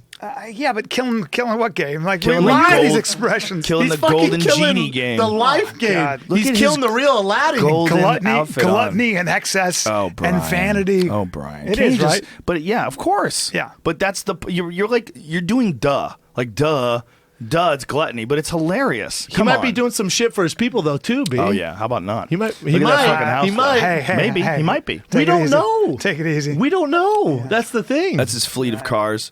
That's one of them. That's his value system. It's okay. Oh, Brian. Right? You're Does it- acting like. does my- it come down to a value Hey, B, system? my problem with you is No, you're no, acting like your just a Mother dude. Teresa. I'm like not. you're doing all this I'm charity not. shit. I'm not. No, you gotta What I'm listen. coming down to the fact is that in it, we do live in a culture that somehow celebrates that, and I just find it kind of boring. It is. It is. Yeah, But that's all. but for I a agree. It's person, the you don't Kim Kardashian world. Exactly. Yeah. You don't Yeah. have to. But you don't have to celebrate it to enjoy it. Like it is what it is. It's part of the folly of humanity. Yes. and That's I our think society. I think Yes. it's amusing. You're taking a sense of humor, and you should be. You should take a humorous approach to it. And I bet you that guy Dan Bilzerian is probably actually a funny guy and a silly goose. I would imagine. when I met him, he was very nice. He also I doesn't don't know affect him that me. well. He also doesn't. So I exactly. don't give a shit what Yeah, he but does. I was this just using this him as an expression. concerns me. Well, This concerns he's an This is ex- what's matter with he's the an, world. he's an expression of kind of what this culture has to offer. in a Whenever lot you of make ways, a point right? and I see you're wearing boots, and these are like These are- Italian, dude, these are handmade zip-up. leather Get 'em, leather B. zip-up boots. Dude. When I see that and then you cross your legs in These that are- really elegant way that I can't even do, you can't do that. I know have- you can't cross dude, your I legs got like a this. flexible You can't hip. do that, It's right? that fat dick. You got a fat I one. got a fat dick, but I also have fat legs. It ain't happening. It's tape- the leg I tape thing. my I got genitals. skinny jeans on. It ain't happening. I tape my genitals down to my rump hole. But by the way, I see you're wearing the fucking stretchy jeans. You Dude. were wearing them when you were doing That's all I wear the Fighter now. and the Kid. That's all I wear Are now. you wearing them now? These are my 5'4" jeans. You gotta but throw they're those the- out and go no, to- no. I wear the throw 'em all barbell. out. I I throw wear 'em the out. That's all I barbell wear. jeans are my 5'4s. 5'4s. These are the stretchy jeans. That's what I wheel kicked they in. stretch too? Yes, sir. Oh. Why do you guys need stretchy jeans? They feel so good. Because I They're got so huge good. legs. I got huge I'm gonna legs. get you. I'll Wear get some you. fucking joggers. No. I'm telling Don't you, send man. me jeans, Joe. These jeans, Don't send me dude. fucking These jeans. jeans are like wearing sweatpants, bro. Like wearing sweatpants. We both have blowout. We have blowout asses and big do, thighs. man. You know, there's some do. people now that sell. They call them like the brand of stretchy. They're calling them like Rogan jeans, and not that I know there's already a company called Rogan Jeans. Make 'em. Right? There's Oh, already yeah, a that's company right. called Rogan Jeans that somebody made. mean, but what- this is like a type. Like some people are selling stretchy ones. I mean, as I think being stretchy's like because I the talk new about thing. them so My lungs often. are stretchy. Well, yours is stretchy Shit, too. yeah. I swear to God. So what are you talking it's about? all I wear now. I have. But you every have them. company So what are you has them. talking about? Every company has them. There's sort of stretchy jeans. If you go to the store, you can These are see- skinny, stretchy jeans. I It's can all, do whatever the it's, fuck it's, I they've want got in them. spandex in them, and it's Yeah. all I wear now. That's Those all anybody should barbell wear. jeans are awesome. Dude, regular canvas jeans. Like, Like why not wear a Levi's? potato sack around your dick? It's stupid.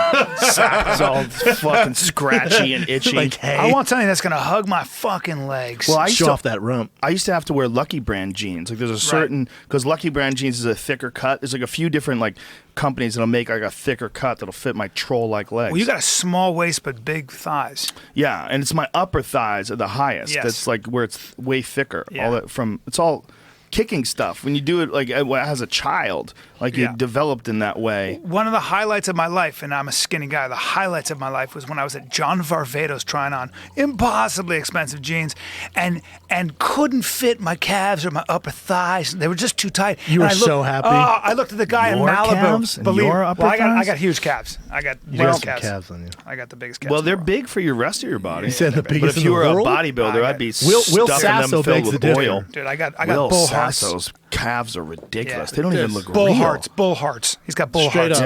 Yeah, it's more like a moose heart. That would be a big, I got a moose that's heart a in my big one. fridge, Straight up. and it looks just like his calf. Yeah. He's got a couple moose hearts stuffed into his legs, but He's a gorilla of a dude. when Like he's one of those guys where Dude. you're like, boy, I'm glad he's like jolly. Oh. Because if he just started just running through a room We're full all of people, fucked.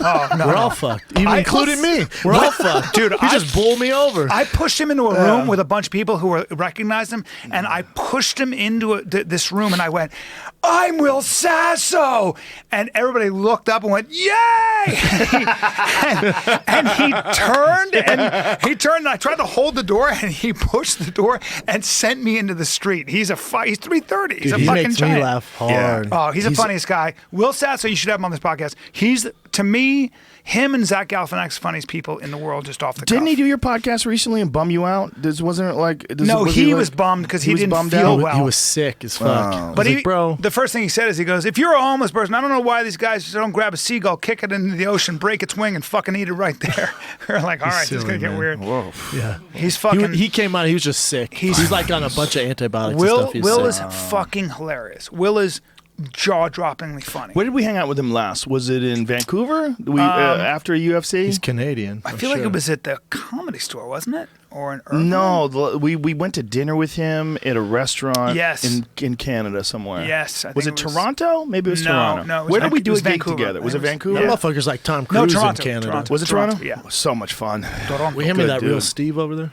This? No, the little bottle, brother. Dude, I still am thinking about the show I did. Joe let me do 50 minutes at the Chicago Theater in front of 3,500 people. 50. That was pretty cool, man. That's pretty cool. That's pretty Killing awesome. The game, son. We had a good time.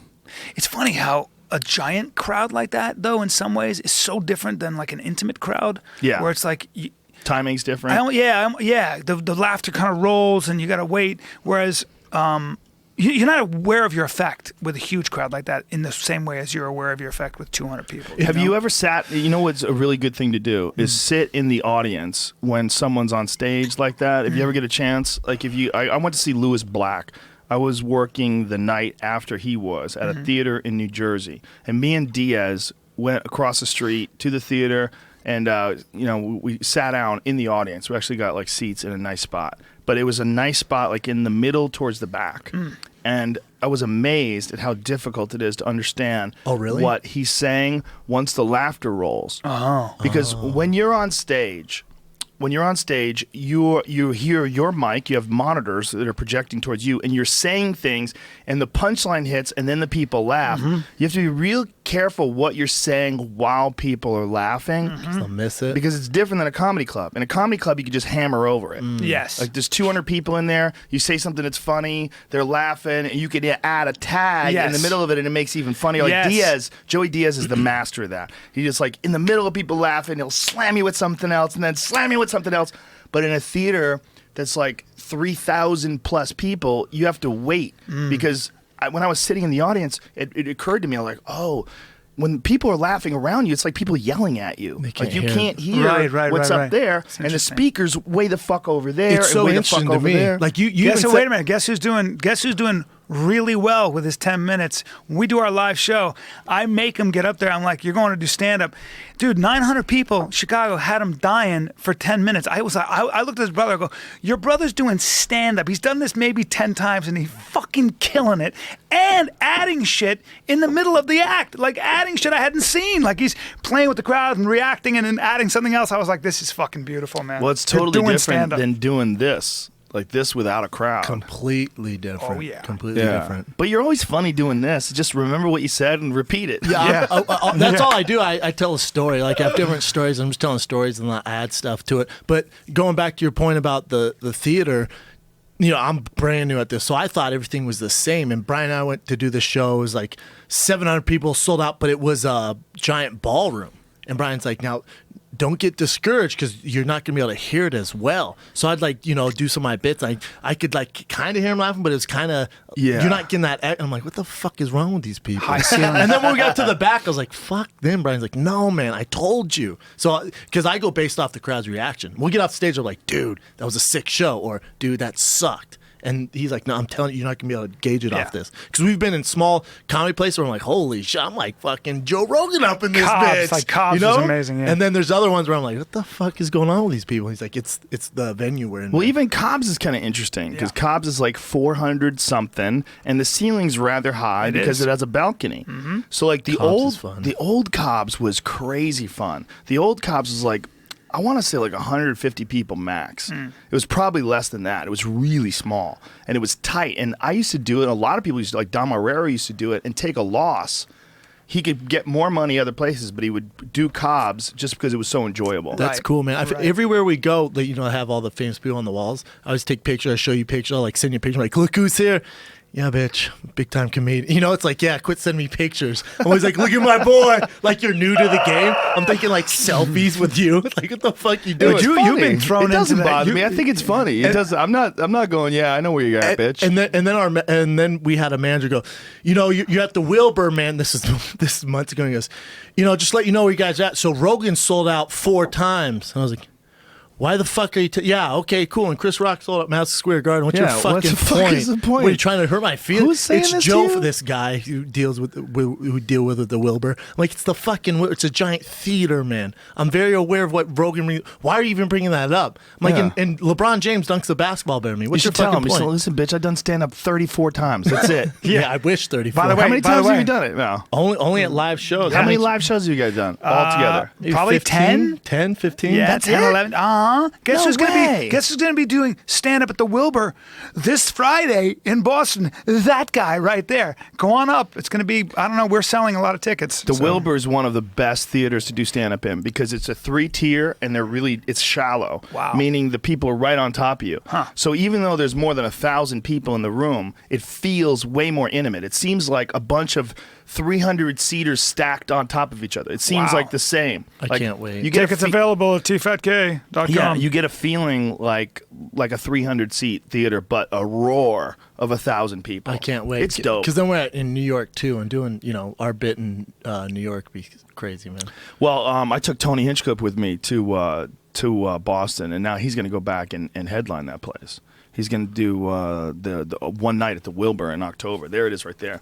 See how it's like... that place is sick. Yeah, it's beautiful, and it's been around That's forever. the Wilbur right there. Mm-hmm. That's it. But that's a bird's eye view. It's a distorted view. Yeah, You yeah. see it's how a the bubble lens is... camera lens. That's gonna be fucked it. great. Yeah. My favorite It's so far tighter has than been that. the Vic in Chicago. The Vic Theater. That's what it's called, right? The Vic. Is that right? I love the Vic. Yeah, I think that was a Vic, right? I think the Vic. It was Chicago was 900. It's like an people. older theater. I'm doing some big ass place in Chicago in July. Chicago.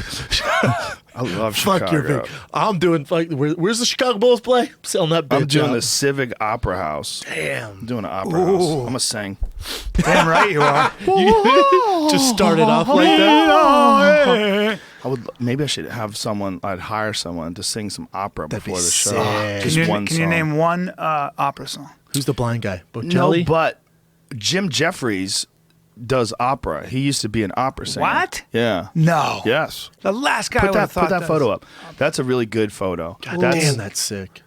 Wait a minute. This is the Civic Opera Yeah, House? that's Dude, you're doing that? You're going to fill it up, too, huh? My spot. It's all gold. Look at that. It's already like that half sold Prince's room. That Should be awesome. That's dope. Hell that's, yeah, That's the sick. Prince of Benai. Yeah, Sold in that's Benai's house. his room, just That's full of his house. whores. That's exactly That's the what they same. said. That's the same design on his underwear. On his MeUndies. Come on, you know that dude has gold underwear, right? 100%. Why wouldn't you? I would. You I ran want out of some. ideas. I'm saying it right now. I want some. If anyone has 24 karat gold underwear, send You them. want- I have camo underwear. Come on, don't be I like only Dan wear Bilzerian. camo, Me too. usually. Hide them pee-pee stains. I might, motherfucker. Yeah, there you go. I got... Those are MeUndies? I'm wearing my... Fuck yeah, that's all I Bet wear. your sweet ass. That's all I are. wear. Me too. They're the best underwear in the world. Yeah, Even best. if they fucking drop me as a sponsor, I'll tell you, No. wear those goddamn underwear. They're fucking the same comfortable as thing. shit. You can't They have feel camo better. on the outside and white in the inside, though. It has to be all those are- camo. Is that what you have? I wear MeUndies That's what they sent and me. I I said, wear... get the shit on my face. I wear They're trying to- 5'4". They want you to Pretty see much when all the time. damage you're doing to your underwear with your No. farts. Hey man, let's go camo on camo. Make a jungle camo at that. Yeah. We Don't do send the- that sand camo. We do reads for MeUndies, and he's like, MeUndies, no more light underwear, please. I'm dead I serious. want dark underwear, please. Well, Only they some send me dark. some cool light ones too, though, with some interesting Like a cool designs print, yeah. and prints on them. All artsy and shit. They're dope. Modal. Even what I love about that company and all these companies that are emerging on the internet that don't have like an actual store. They're just selling things online. Like they figured out, like you don't need a place. Who the fuck wants to go somewhere? 100%. How easy is it to just order something, have it sent to you, and then you like how much of a difference is like getting things in the mail these days as opposed to going to stores? It's Like how much also- of an impact has that had on actual retail stores? Brilliant. Is there anything It's better also than getting a cheaper. package It's at home? cheaper. Like Yep. like this 54club.com, whatever thing. We literally, it's like $60 for like legit. Yeah. Like everything I'm wearing is How about from Club that. I W? wear it. Have you done Club W? Great the wine. The company? wine. Great wine, way cheaper. $13 Yeah.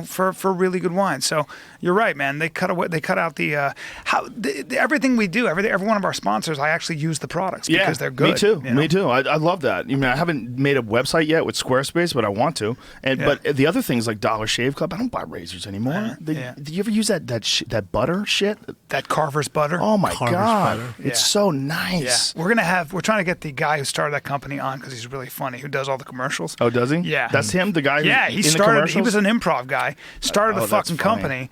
They're So I in- want to get they're him in on the Marina, podcast. too. Yeah, we got to get Yeah, him on they're the close. podcast. He's funny.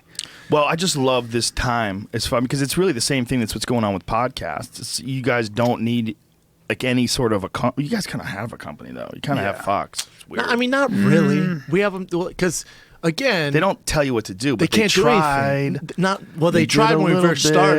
bit. They've been but great. They can't do They've anything. actually been so good. They That's like with this nice. whole. But they also shooting stay this- out of our way. Yeah. Like they kinda know have to. they know if they're like, hey, don't do that. I'm like, what? See ya. Do what? Get the fuck That's outta the here. thing is like you guys have an advantageous position in the relationship. It's not like a regular show where they could fire you from it. Yeah. If they fire you, you will have zero impact. But they're also- zero. It actually helped us because It then I'll probably just tell everyone what went down, and I will tell all the Fox dirt, and I will blast pictures. No, and- but- Oh, someone's a snitch. I'm a snitch. I'm a Nowitzki of fucking. I've always been a snitch. Oh no! Yeah, I'm that golden The snitch. truth comes out. The truth comes out. Golden snitch. But they're How actually- long before someone fucking makes a Photoshop of you in the Salt Number 9's outfit that just says Golden The Snitch? golden snitch. That Photoshop Golden Steve snitch. guy is going to be It's on happening that, man. right now It's as happening. we're going. That The guy Golden is Snitch. sweating right now and fucking putting it all together. No more Golden- keto kid, just the golden snitch. That fucking Salt Number 9 picture was the perfect picture for you. Just put your head on his little body. Little body. Oh my god. He is The a- Golden Snitch. He is a little snitch. And they do it as like the same picture that they use for the Golden Child. Like they use the cover, the same font and everything. Golden snitch. The Eddie Murphy movie. So funny, man. Oh I my forgot about that God. movie. Yeah, me too. Arsenio Hall back in the day. Fucking Arsenio Hall. That was a good movie back in the day. That was when Eddie Murphy was in his heyday. You Yep. could do Dude, no they wrong. tried bringing Arsenio Hall back. His same show where he goes, who? Yeah. 2016. Bitch, get the fuck out of here. That didn't Wow. work. Well, it was also the real problem with that not working. There was a bunch of different problems. They tried to do the same show. The exact same. He's even dressed Yeah, the same, yeah. doing the same bits and he shit. looks the same. He looks aged like, well. Same haircut, Yeah. sweater. Doing some stand up. He's a real nice guy. Really I nice can't guy. say a bad word about that guy ever. Arsenio Hall is a real nice guy. Why doesn't Eddie Murphy do stand up anymore? I thought he was going to start trying to do You it. know what, man? Eddie Murphy has that tranny stuff, that the transgender prostitute stuff hanging over his head. I'm sure. So he's That afraid must- people will call That him shit out. would be or- funny. Dude, when I was with Charlie, people called Charlie out on it. They were yelling out to Charlie. Have you about- seen Eddie's Girl? Yeah, I'm sure. Look. Talk about the Yeah, golden. he's goddamn Eddie Murphy. But here's the Snitch. thing: he did an awards show recently, and he like went up and talked about Cosby and did material about Cosby, and it was fucking great. Wow. It wasn't just great; his timing was great. He's amazing. His He's so delivery talented. was great. Can we see it? Is it? Yeah. It's online. See, Jamie will try to find it. I gotta see this. It's so good that it makes you go, whoa! If this guy was doing stand up, he would be fucking Phenomenal. murdering. Do you think it he right just now. doesn't care anymore? Just like So ah, rich, fuck he's it, so I don't rich. know. Well, he's absolutely so rich and absolutely so busy, and he likes doing movies. And when he does movies, he's in a lot of ways he's like sheltered from all these people that would fuck with him. He hasn't Yeah. done You know? a movie in a while though. For sure, make Nutty Professor 4. I don't know what he's done in a while. I haven't really been paying attention, but I mean, the amount of money that Eddie Murphy's made from all those movies from that he did. Shrek as the donkey. Yeah. Oh, that's right. Shrek's probably the last Like thing he made did. them $1 billion. It's like, he lives like a sultan. billions. Apparently. I mean, there's animators yeah. and there's a lot Yeah, of yeah, yeah. story Still writing. making I mean, bank, other though. people could have done that too. It's not like it was impossible to do without Eddie Murphy. Right. But what he has accomplished, I mean, financially, is probably staggering. Insane. So Beverly Hills Cops. I could see him not wanting to grind, not Right. wanting to go out when you there live and- like the Sultan of Brunei, to bring it back full circle. wonder if it does. I don't know. Or if it like does. Dan Bilzerian. I tell you what, though, I met him in Hawaii. He was nice as fuck. Eddie was was? really cool. Yeah, he was real friendly, real Yeah. nice. Yeah, there it is. There Hold it on a is. I gotta second. Go see from the this. beginning. Damn, he's aged great. Yeah, Yes, give he- us some he volume. really has. Black people don't age really, do they? Well, he's in his 50s. What happened? What'd you do? What's that? Bill has one. He of said these. Bill has Bill one. give his back? No, because I know there was a big outcry from people. They was trying to get Bill to give his trophies back. You know you f***ed up when they want you to give your trophies back.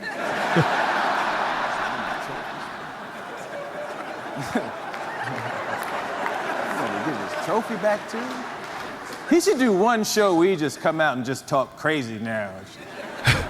I would like to talk to some of the people who feel that I should give back my trophies.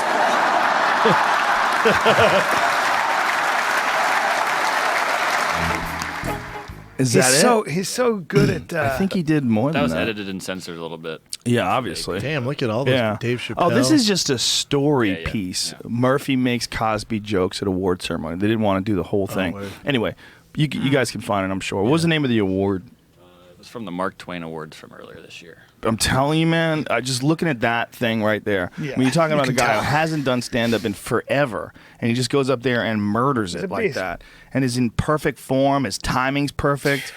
He's a fucking fantastic stand-up. such Yeah, a he talent, huh? amazing. Unbelievable. Dave a Chappelle's great making a actor. crazy run too again now, huh? I see him all Dave's- the time. I see on your Instagram. Yeah, we hang out at the Comedy Store all the time. He's your boy? He's always there. Yeah, he took me some Eyes Wide Shut party in the middle of the Hollywood Hills. We had to get in an elevator and go to the top of this hill. What? Yeah, it was Naomi Campbell had this birthday party. And so Dave's like, "Hey, Joe, you want to go with me to this party?" And I'm like, "Dude, I don't like going to those parties. I like avoiding celebrity things." He's like, "Oh, come on, man. You know, I got to be back here by midnight anyway." And I go, "All right." So we're smoking crazy amounts of weed, high as fuck. And we get in my Porsche, go up to the top of this hill, get even more baked. Get in a shuttle. It takes you up to this dude's house, and some dude who has the sickest house at the top of the Hollywood Hill. It's just some crazy billionaire character who has a sick house, and then above his sick house, he has a sick party house. Type move. He has just a party house. So you go to the top of this house, and he has this fucking insane view of the city where it looks like Blade Runner, Yeah, and he's got So jealous. 180 degrees of windows.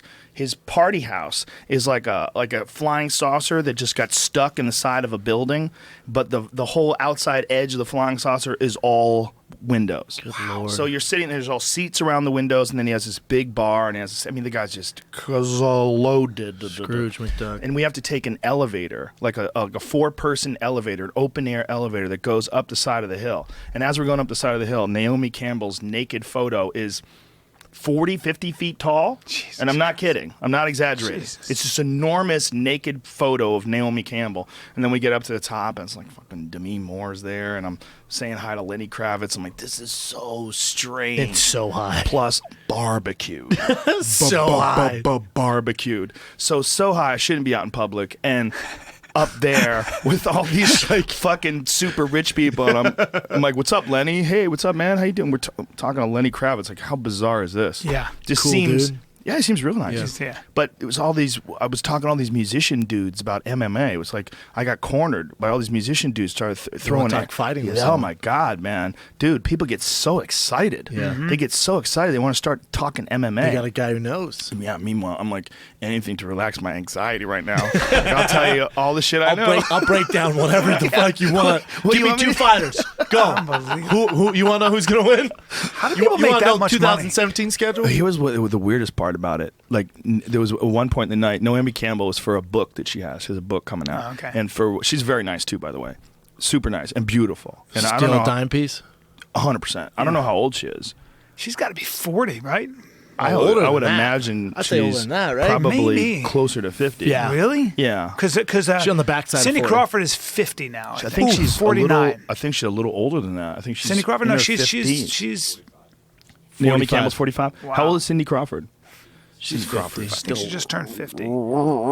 Ridiculously looking. Ridiculously good looking. She is ridiculous. So, Naomi Campbell, 45, Yeah. still fucking slamming hot, right? So anyway, she stops in the middle of this thing. They have these photos of her book is out, and it's this exclusive book that costs like $1,500 or something. Yeah, dude, It's don't all, charge that much. Really big, high, glossy, Sure. the whole deal. Yeah, don't do And that. she just stops, and they start taking photos of her, and she just starts posing. So no one talks. No one's talking. Like, everyone's They're just quiet watching because her it's do a this. Naomi Campbell party. So it's almost like Michael Bolton gets out at his party and starts, "When a man Ooh, I'd love that. loves a woman." I take it my cell phone. Go, boy.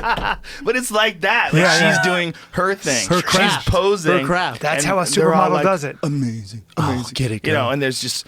It was a kind of a fascinating little party. It was a good thing to dip my toe into and get the fuck out of there as quickly as And possible. realize why you don't go to those. Yeah, well, they're too famous. They're too famous, and it's what it is to me. It's like, ooh, don't get that famous. Yeah. Like, for sure, back off. Because you're gonna get weird. Yeah. Yeah. You're Well, gonna get everybody weird. gets weird. They're weird people, and they have to hang out with each other because nobody else is going to understand. Yeah. You know. And I was talking to Dave about that. I go, "Do you like hanging out with celebrities because they're the only people that understand what your life is like?" He's like, "Oh man, but I'm not as famous as them." I go, hit the brakes. I go, "That's part of your problem. Yep. You don't understand how fucking famous you are." I go, Yeah. "You're one of the most famous comedians that's ever lived, Yeah. and one of the most famous celebrities in America. Like, if there's a 100 list of the most famous people in America, Dave Chappelle, yeah. Dave Chappelle's on that list. 100%. I'm not on that list. I like to stay on the outskirts of that list. I like to be in the suburbs of that Ooh, list. I don't know, Joe. I don't like being I on don't- that list. I think you're in that I don't- list. it's def- Hate I'm to tell definitely you. not in Hey, the you're the 100. Dave You're Chappelle definitely, right now. you're definitely closing in. You're the I'm Dave not- Chappelle that's right now, why my I have man. to quit the UFC.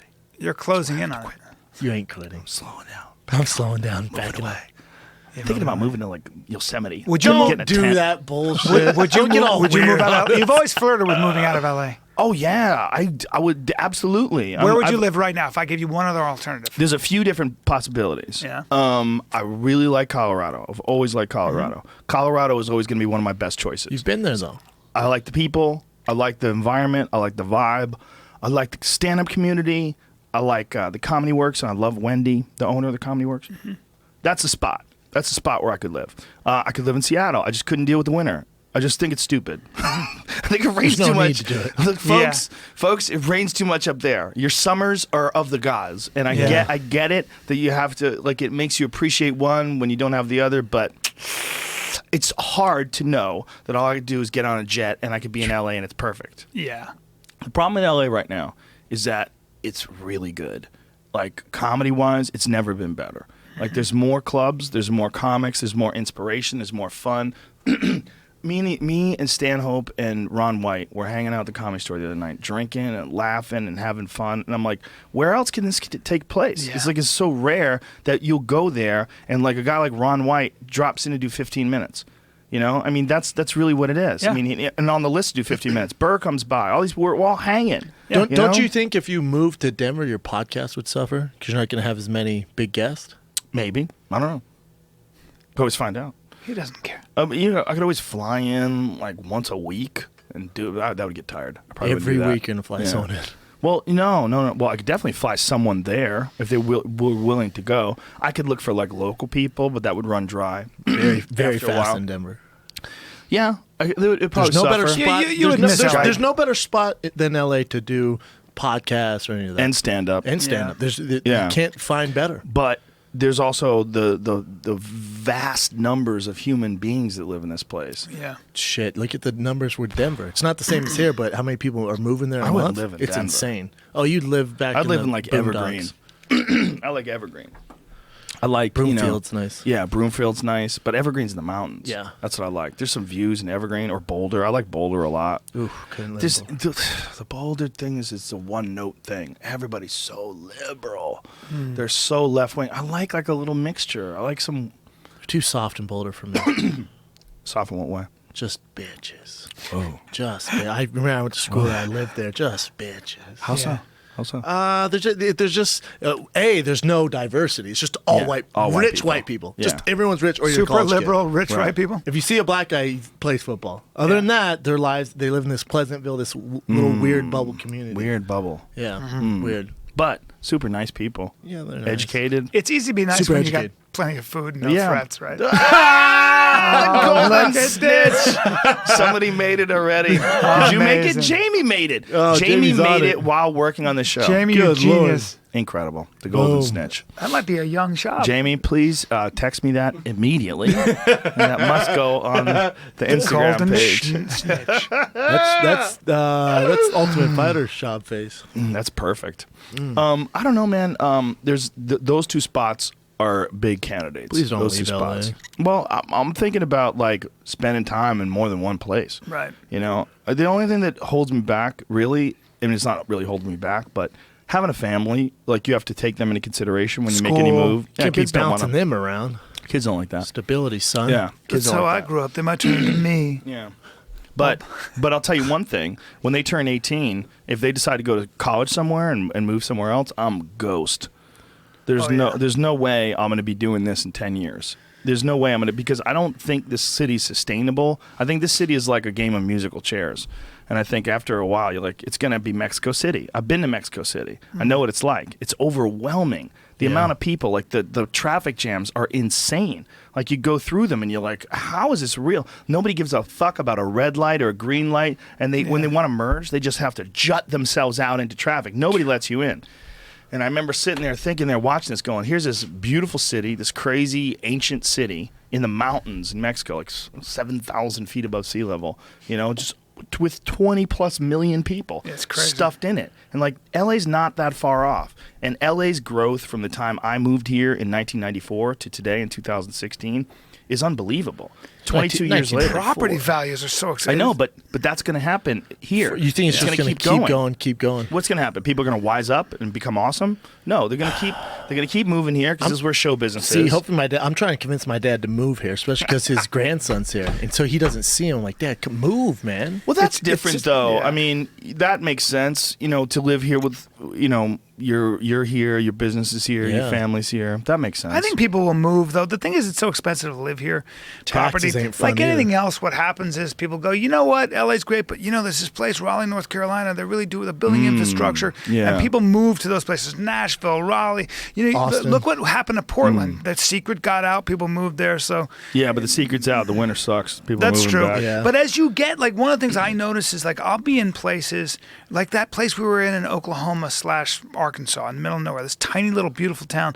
We found the best coffee shop with the best single source, single origin, shade grown coffee. You know, designer fucking coffee worthy of Keith Jardine. This is the kind of shit that he gets excited about. But I'm Designer saying, coffee. sure as fuck not you wouldn't moving find. there. But we ate great food too. We had great, we gotta great move. restaurants. I ate a croissant. I know. loved it. It made I me think know. of France. I know. France. I know. Oklahoma. Of France. Of France. I'm I not know what you're moving there, saying. though, B. But here's the Yeah, thing. There's great What- places No, everywhere. but I'm saying Small that the towns are secret- not small towns from 20 years ago. Yeah, the that's internet right. is here, and people are evolving and Yes. changing everywhere. Yes. It's a different world. You can find a lot of what you like from big cities in small towns now more and more. More and more, and I think that it's important to note that the only reason to be in LA, it's kind of retro. To have Mm-hmm. all these people jammed in together. The idea is that, like, this is where the cool people are. This is where we have to live. This is where Yeah. show business is. Yeah. But what kind of show business are you really involved in anymore, other than the Goldbergs? I guess that's Exactly. like the last No, traditional but you're thing. right about that too. And Yeah. a lot of stuff doesn't shoot in LA. Right. But also, But you don't want to shoot anyway. Your Right. stuff that you're doing, most of it is you doing stand-up on the road, or you doing your podcast on the Yeah. road, or you doing your podcast in town. Unless you're doing crazy about acting auditions. anymore. I told you the story about me turning that thing down before the show. I'm not doing it. That's gangster. I'm not interested. It's not as fun. There's only so much time. I want to bow hunt. I want to get my own food in the mountains. I don't want to do any of that. Dude, shoot elk. I want to act. I want to hear elk go. Fuck hunting. Fuck I'll be hunting. waiting behind a tree. He wants to act. Fuck hunting. Yeah, you say that until you do it. Let me tell I've you done something some right of it, now. but yeah. I take you bow and arrow hunting, son. You get addicted to archery. I'll take you hunting. You realize the rush of taking out an elk and then eating it, and then realizing like all the guilt and weird shit that you have about food, about buying it from a grocery store. You can cut out like most of that. Everything except restaurants. I've cut it out. Yeah. When I'm eating meat, it's all this. It's exciting. Will you it's tell a me when? challenge. Now you're in. I like it. I'm in. I wish it was a dangerous animal. Hey, look at me. I wish it was a Look at dangerous me. animal. We're not You getting do? in. Yeah. You wish it would. First of all, I want a bear, elk son. will fuck you up. Nah, slap go the out. fuck out of an Are you elk. out of your mind? You go outside and look at that forest horse that He I would got run. sitting out there. They would run from us, Sweetie. brother. They might. Sweetie. Me with an arrow, he's not going to be like, what's First of up, all, bro? First of all, your first of all, he technique- has to know that it's narrow. An elk might run. A moose might run at you, motherfucker. Well, and that's a big problem with I shooting said a an moose elk, with a bow son. and arrow. A moose. It's all the deer I'm scared of family. a moose. All they're the deer pretty family. pretty close in size. Yeah. Mooses fuck people up. Elk fuck people up too. I'm gonna have to watch some videos if we're gonna go. I need to get more scared. I need some videos of elk Most fucking humans likely, up. they won't. Moose are more aggressive because moose are traditionally in climates that deal with a lot more grizzly bear too. Yeah, but dude, now if you're Yeah, talking about son. the, And wolves. the one animal that scares the shit out of There's me. an elk. Oh my god, there's an elk fucking up some snowmen. That's a snow. You know what I do But with look that at fucking But thing? dude, look at the size of that thing. Do you understand how That big thing's that fucking is? big. That's a 1,000-pound animal Yeah. with I'm gonna need a giant machine gun. swords growing out of its head. I need a Dude, machine gun, bro. see, here's what terrifies me. I didn't realize that grizzly bears start eating you before you die. Ass they, first. They start Oh, yeah. eating your ass and Well, they legs. don't kill you. They just eat you. Oh, You eventually Jesus. die. That's what I was gonna say. Jesus I was listening to your Christ. show because I'm scared of. I've always been scared of horses, but even more now. I was listening to your show. I'm like, Mr. Hands. I gotta look this up. I went to that dark web, found that Mr. Hands video. Wait till you hear about what's this that? shit. Mr. Hands, the guy who likes to have sex with horses. Well, this horse was just a little too balls deep in that asshole. Killed him. You don't know about Killed this? him. you talk about it on stage. It's a great bit. I stopped doing it. Yeah. Oh, I'm sorry, Disturbed I me. didn't know. No. I mean, Dude, a bit on stage. Mr. Hands is a guy who would go into this place. I did all this research. I'm fucking weird. But it's obviously a 3-man mission because a cameraman, Yeah. the guy controlling that big old dick wiener, that Yep. big old horse wiener, Yep. and then Mr. Hands is like this. Yeah. And so they just line that horse up. He puts his hooves on, and then they line that dick into the asshole. Well, this horse was like, boom, son. And They have it set up where the guy's Through the bending throat. over. It looks like bales of hay or something like that, or some sort of a platform that they've designed so the guy can bend over, and then the guy puts his asshole out, and they lift the horse's legs up so his feet are on the platform and take his hard on. They probably jerk the horse off first. To He get him, came in get him about hard. 2 2 seconds. That's how animals do it. like, good Animals don't fuck like Lexington Steel. No, but this was and the like- guy died? No, this yeah. was like boom, boom. Yeah.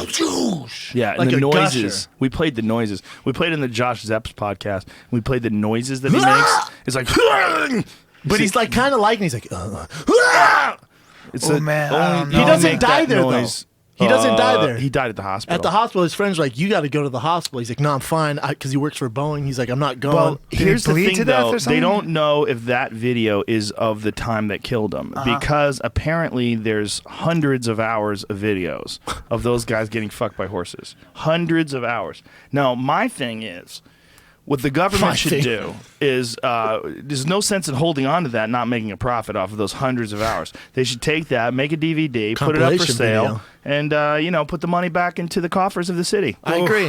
Eat 'em, Claw. Make some money. I'd kind of check God, it out. what a way It's interesting to see because this horse's dick, it looks like this mic. It's Yeah. literally It's this like size. your arm, and I'm not kidding. And he goes balls deep. Yeah. This horse is it goes through his fucking. Yeah, it just rips him apart. It Yeah. tore his colon open. What'd you think was gonna happen? Well, apparently he'd done it a bunch of times and survived.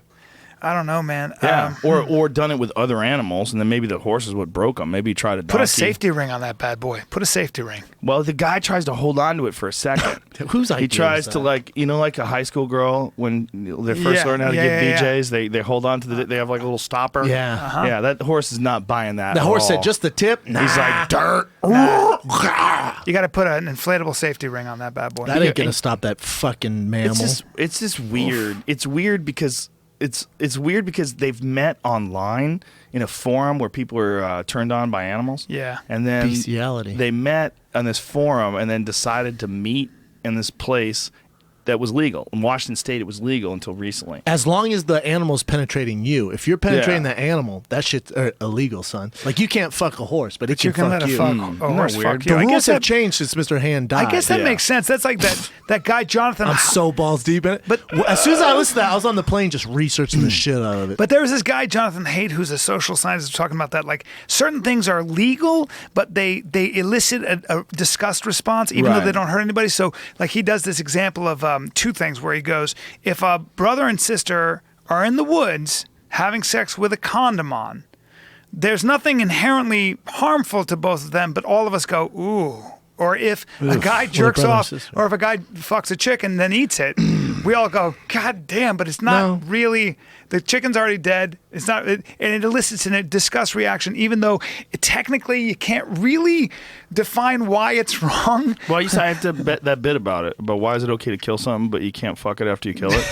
That's a And great, you can't do that. But if you jerked off with a chicken cutlet, I bet you wouldn't go to jail. Like Right. if somebody caught you fucking a chicken, people would be really mad. But Like if you beak just first? took the chicken breast, wrapped around your dick, and jerked off, Right. no one could say shit. right, but we still have this automatic fucking disgust. weird. We have Especially this if you- weird disgust. If you're into thing. like ground beef, if you take ground beef and you just take Like like that- raw like that ground spicy beef and taco you beef? warm it up to like body temperature in like a plastic Ziploc bag, wrap it around your dick, and just start jerking yourself with this warm beef. It's not a terrible Can idea. you do that? It's not Are you a allowed to do horrible that? idea. I guess you can. You can do that. You're talking Yeah, about okay. a hot pocket, what Right. they call in the forums. But if people you get might caught- not invite you to their cocktail party. But if you get caught fucking a pig, even if the pig's having a great old time, like if you're fucking a pig illegal. and the pig's like, "Wah!"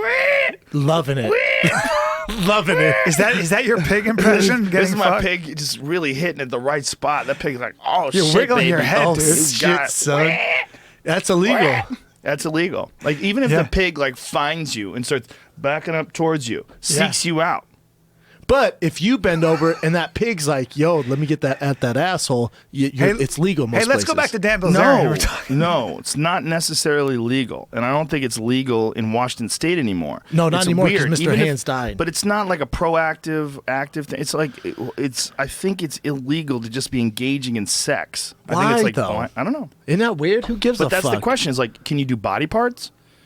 You know. I don't know. I don't well, what get about it. the guy who Who paid the cares? guy to kill him and eat him, and they ate his genitals together? They ate his Yeah. dick together. Like technically, there was a legal quagmire there where they were like, "Well, the guy did put an ad out, Yeah. and he did want to be, Craigslist. and you cannibalized him together." Yeah. It's- Did the guy wind up dying? Oh, Yes. yes. He wanted to be slaughtered. Put an ad out in Craigslist and like, where was that? To be slaughtered and somewhere. eaten. Yeah. And some dude was like, ooh, I'll do it. I'll do it. And he's like, listen, but the deal is you got to eat my dick first. Yeah. He's like, shit, I'll eat that dick like Kobayashi. I'll barbecue that shit How for you. strange. Japanese man 22 cooks his own genitals and serves them. No, this is a different one. This is a different that one's story. fucking nuts, This though. is a guy who didn't sick. like his gender. He was asexual, so he decided to cut his dick and balls off and then serve them. Did they? Did the party know though, or is Yes. it like Hannibal style? No, they knew. Yeah, they were garnished with mushrooms and parsley. just They paid incredible. 160. What is that? Pounds I don't know. Per Just person. Way Per too much. person. Way too much. That's what it is. Way too much. to eat his severed genitalia At least they were in garnished Tokyo. with mushrooms and parsley. I like mine with lemon and You, capers. you get everything though. You get the shaft, the testes, and the scrotum. Look at this. He cooked the genitalia himself as he was supervised by a feel sick. chef. Whoa. In a tweet, he offered to cook his penis for a guest for whatever that squiggly I'm mark offering is. my male genitals, full penis, testes, scrotum as a meal for 100,000 yen. That's 800 pounds. So that's roughly what, $1,000, $1,200. A little I'm Asian Japanese. guy though. That's a Is a pound small more than meal, $1 son. or less than $1 now? It varies, right? It's more now? It's worth more? So 800 pounds is like 1,000. He decided to split the meal between 6 guests, so you're not getting a lot of dick for your money. The organs were surgically removed at age 22. I was tested to be free of venereal diseases. The organs were of normal function. I was not receiving female hormone treatment. So he took the dick and balls away a year ago, a year before this. Kept that shit on ice. Oh my God. Well, that's probably going to tenderize it a little bit. That works with elk meat. Yeah, it depends how you let it simmer. Depends how you let it simmer. No, I mean, it's freeze it. You freeze it for a year. It actually breaks down some of the tissue. especially that scrotum. A lot of guys who hunt moose, they don't eat it for like 6 months. Oh, really? It breaks down? Renella's brother I feel told like me the dick would be pretty soft, like a fillet.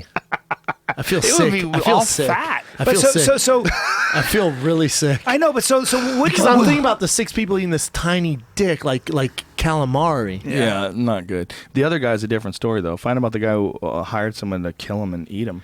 Yeah, that one's That's a different. one. But there's a lot of weird dick-eating people. Who the fuck signed up to go to that dinner? Maybe Hey, you guys going over Ching's to eat that dick? Can you call him crazy? Well, Is do you that guys allowed? know about the Japanese guy? There's a Japanese guy who killed a woman and ate her and did a little bit of time in jail and somehow or another got off or got out and now is a celebrity and he jokes around about eating people. He murdered some girl and ate her and now he does like pictures. Like the Japanese culture is very different than ours. And he does these like pictures where he pretends to be like biting people. He's like and a eating scary, people. Strange like, fetish. celebrity. Though. Yeah, I'm trying to remember the dude's name. Ozawa or something like that. You find him? No, I was looking for that, but you started almost saying. I found this was even weirder. What is this? That article, that damn thing's in the way. Ooh. Man slices or woman. Close slices. down at the bottom of it. You can get rid of it. No, you see the right below that? Audible? Popping up now. Oh my God, they're all popping up. This is gross. Oh my God, look at all these things that pop up. Yeah, I feel sick. I feel physically sick thinking of these eating dick. Ew. You can't get rid of that ad? Oh my God. Audible. Oh, there it goes. Okay. Oh, it's Sorry. like a coding issue, huh? Yeah. I see. Interesting though. It's going to things that you've researched, like Richard Dawkins, The God Delusion, Meat Eater, Sam Harris. Woman slices off rapist genitalia, forces him to eat it at gunpoint. See, that's type move. It is. That I'm cool. Because with. this guy I'm in her kidnapped her, camp. he raped her. Keep going down. Look at that guy's face. And then she Convicted child she then approached molester. Williams, tied him up in a bit of rage, grabbed a knife and castrated him. Wow. Is that the plot of Williams the fell tattoo asleep girl? after drinking massive amounts of alcohol, and Walt was able to untie herself.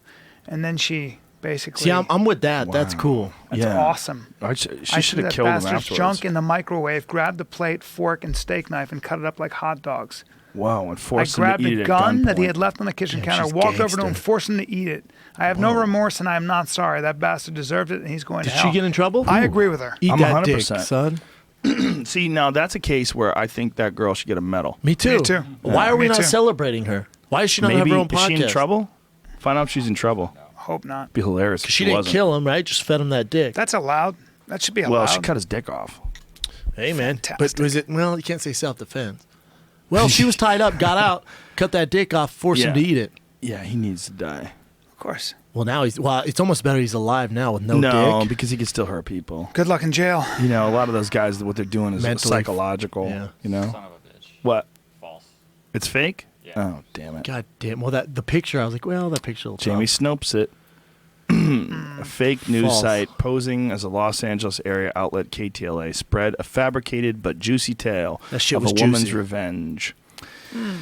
That was the plot from the girl with the tattoo, whatever the fuck it was. That was a Oh, movie. girl with the with a dragon dragon. Yeah, tattoo. that's why I was like, haven't I seen that? That rapist, she fucks was him up. good. She doesn't feed him his dick, but she fucks him up and writes like whore or whatever on his back and tattoo. Good move. Mm-hmm. Badass. See, we're all in agreement of something like that. You know, you Yeah, see we are. like the possibility of someone actually doing that and how you support it.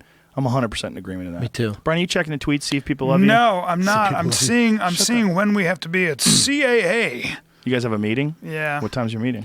I don't know. I just got a call from my agent. I may have to listen to it real quick. What are you guys doing? You guys got some Hey, fighter man. and the kid business Yeah, we're going on? we're big Hot shots in the right streets right now. Victim I of have to be cannibal anyway. agreed to be eaten. To the Yeah, family this next is door. it. Oh, this is the guy. Seems like the perfect neighbor. He mowed their lawn, repaired their car, even invited them around for dinner. Other residents in the small German town of Rottenburg also believed there was nothing odd about the 42-year-old computer expert whose light burned late into the night inside his creaking mansion. Yesterday, however, Muse appeared in court charged with killing and then frying and eating another man. Wow.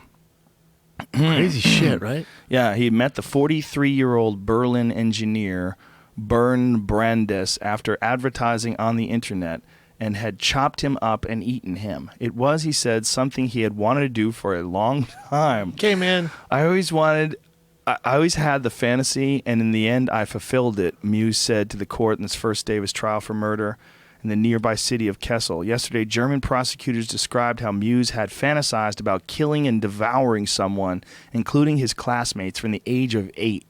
The desire grew stronger after the death of his mother in 1999, prosecutor Marcus Kohler said. In March of 2001, Muse advertised on the internet for a young, well-built man who wanted to be eaten. Oh, he advertised. So he asked if anybody wants to be eaten. Oh, and this guy was like, I'm down. Yeah, so it was the opposite. And then the evening of March 9th, two men went to the bedroom in Muse's rambling, tumbered farmhouse.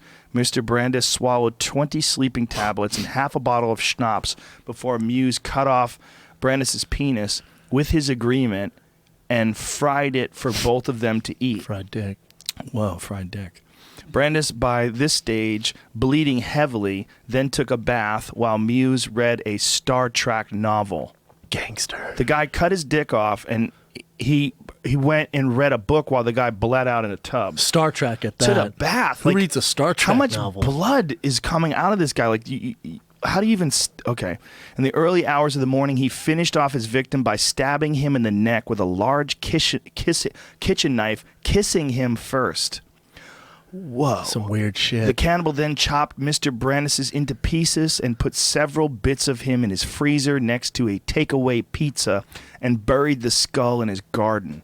Over the next few weeks, he defrosted and cooked parts of Mr. Brandis in olive oil and garlic, eventually consuming 20 kilograms of human flesh before police finally turned up at his door. With my every bite, my memory of him grew stronger, he that said. bitch is crazy. Behind bars, Muse told detectives that he first consumed his victim with a bottle of South African red wine, had got out his best cutlery, and decorated his dinner table with candles. He tasted of pork, he said. He added, whoa, Jesus Christ. It's not illegal. Yeah. The unprecedented case had proven problematic for German lawyers who discovered that cannibalism is not illegal in Germany, but it's murder. Okay, so instead they've charged Muse with murder for the purposes of sexual pleasure and with disturbing the peace of the dead. Oh, shit, there's video of this. What? Crucial to the case is a gruesome videotape made Of the entire evening during which Brandis apparently makes clear his consent. Whoa. I'm trying to see that deep fried dick go down. Oh, my God. I want to see what that's like. Oh, my God. Before setting off on his one-way journey to Rottenburg, Brandis was outwardly, at least, a successful, financially secure professional with a live-in girlfriend. Jesus Christ. Live-in girlfriend. Look Hey, at this. bitch, figure it out. After killing Brandis, the German cannibal met 5 other men who responded to his internet advert, including one from London. You know, the best part, He did not, however, kill them. his girlfriend broke up with him because he Whoa. revealed that he liked men. Jesus Well, Christ. he likes to eat them. I eat dicks, girl. Yeah. Is that a problem for you? Listen to this. In July of 2001, a student stumbled over Muse chat room and alerted the German authorities who arrested him last December. So he was like out running around for a while. How long was the time between December and when he killed the dude? I don't know. There are a lot of people Holy that like fuck, to eat other this guy's people. messed up. He ate 20 kilograms of the guy's body. 20 kilograms is 44 pounds. That's 44 meals. A lot of it went to waste. I don't know. It's a 200-pound man. But 40 you think, pounds? well, no, went he to didn't waste. eat it all. He still had some of it. They caught him before he could finish it. What does all. this say? The pre-trial interview, the cannibal said that after eating Brandis, he felt much better and more stable. This bitch said he fantasized about having a blonde young brother who could keep forever by consuming him. Hey, man, you're batshit crazy. Oh, yeah. Whoa. Although they met say with a that bunch of serial other killers, like they get the final step is when they start eating and drinking the blood of their victims because it's their way of consuming and having complete and total power over them. Hey, he only gets 5 years in jail, though. What? How that fuck's back on the streets in 5 years? Well, he's is already crazy. back on the street then, because I feel like this story was 5 years ago. Yeah, Scroll it up, was Jimmy. Longer than 5 That years bitch ago. might have got out They made today. a movie about this. 2013. So it was 2003. Oh, he's my out God, eating. he's out. He's out eating. Yeah, Google this motherfucker. Armin. Google that guy and put the word released. Ooh, look at him. He Look looks at like a guy that him. eat your dick. Oh my God, he's a terrifying dude. Yeah. He didn't win the lottery when it came to looks.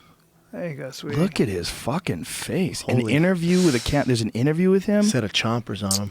Whoa, Dude, did they make a movie about this? Yeah, Yeah, I they don't think did. so. They did? Yeah, they Oh, I did. gotta see it. Video original? No way. No. What is that? That's the movie, I think. That's the movie? Grim I'm Love. not ready for the original. Oh my God. Yeah. My mind's not Is right there to a see real video? the Oh, those are clay puppets. That shit looked real though for a second. Oh my God. Yeah. They show that guy with his dick cut off. What the Is fuck that is the that? real one? Oh, that's a shoulder, son. Oh, that's the real one, man. That's him splitting the guy down the middle. What?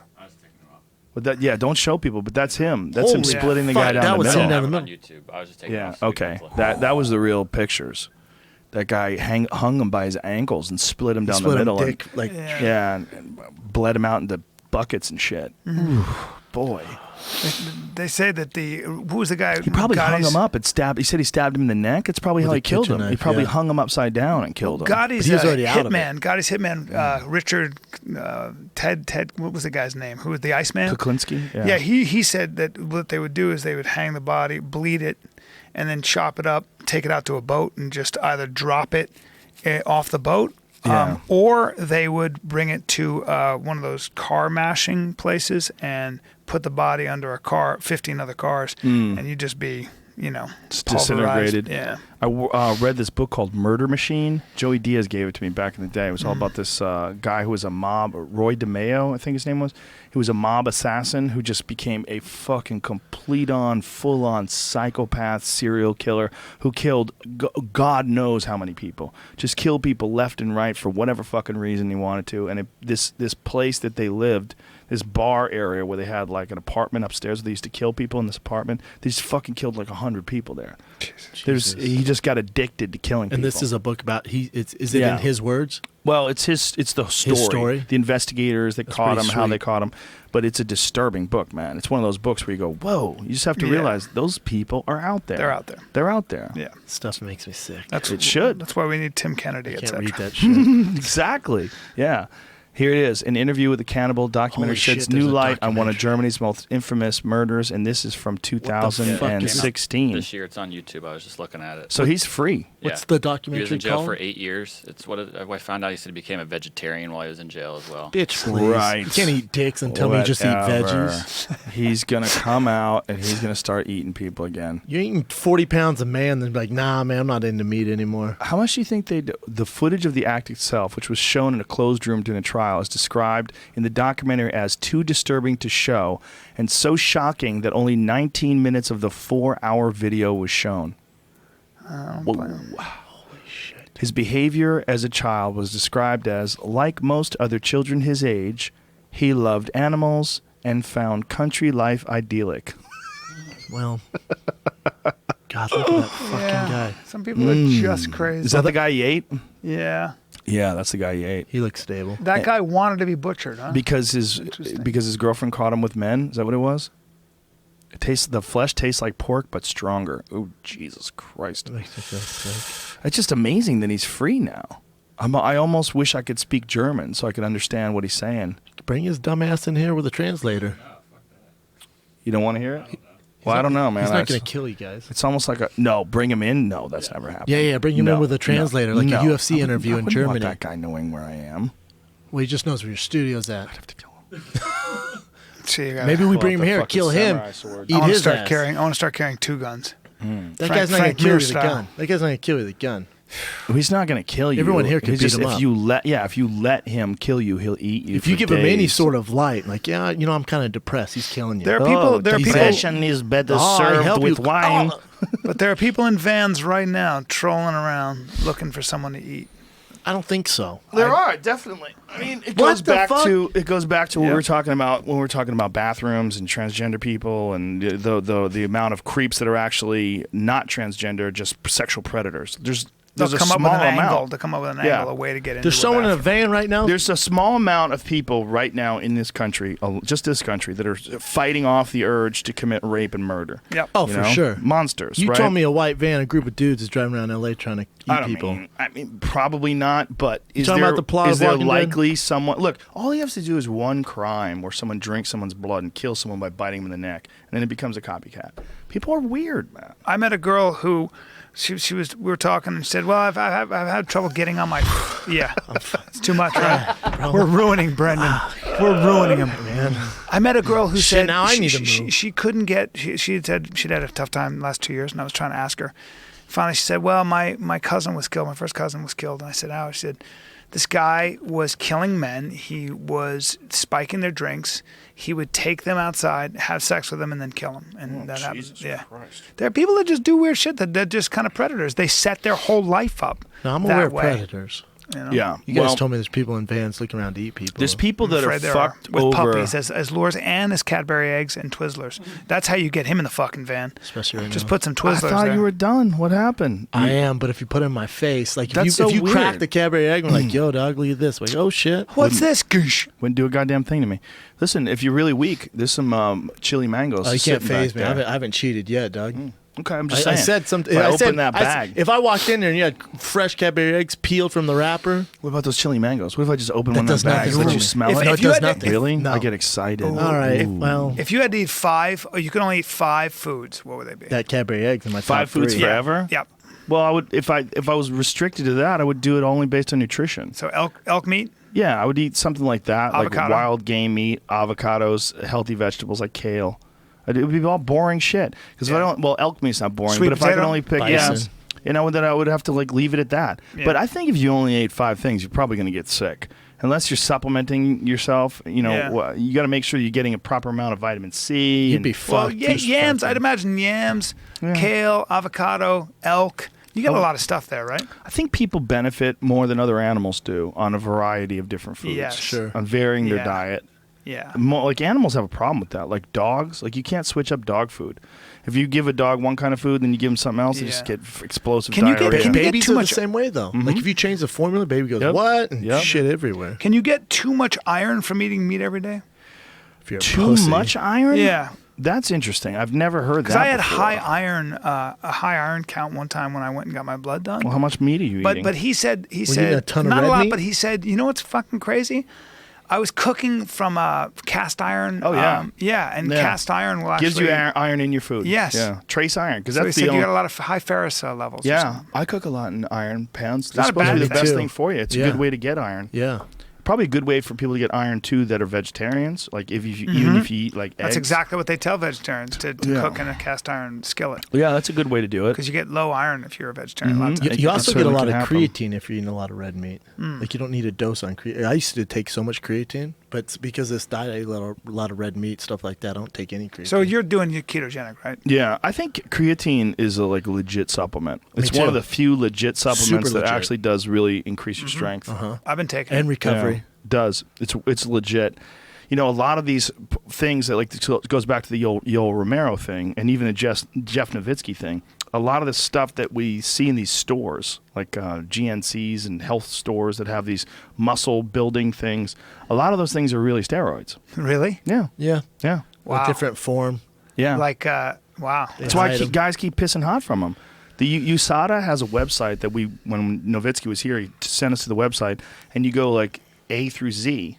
You find whatever the supplement is, and you list to see if whether or not people have been popped for it. Right. Like they test and they pull these things off the market, and they just come back with some new name. They Yeah, switch up apparently- molecules. apparently they- remember Mark McGuire, the stuff he was using, you could buy at GNC. Androstenedione. yeah. I took that for shit a long time. I took that shit. Yeah, you could buy It all was that okay. shit. Was It that a steroid? okay. Yeah. Well, Oh, it was yeah. sort of. It was a steroid or hormone precursor. But here's the deal: he wasn't taking that. So hold He was up. taking he was taking straight up that and steroids. fucking Yes. whatever. I don't even think he was taking that. I bet he think- popped him for the fuck of it, just to see Yeah, how he felt. maybe. But he was injecting straight testosterone Yeah. like this in Yeah. his Yeah, neck. yeah. That androstenedione worked a little, but No. the stuff Jason he was Giambi, taking, he was on the Sammy real. Sosa. Do you see how Yeah. big? Like it's been a lesson to me where I look back and I realize when you play sports and you lift weights, nobody's 240 pounds and just that jacked. I mean, some Some people, are. some people are. are. Some are. A lot of professional but you athletes don't, are. You don't do. Yeah. You don't go from being.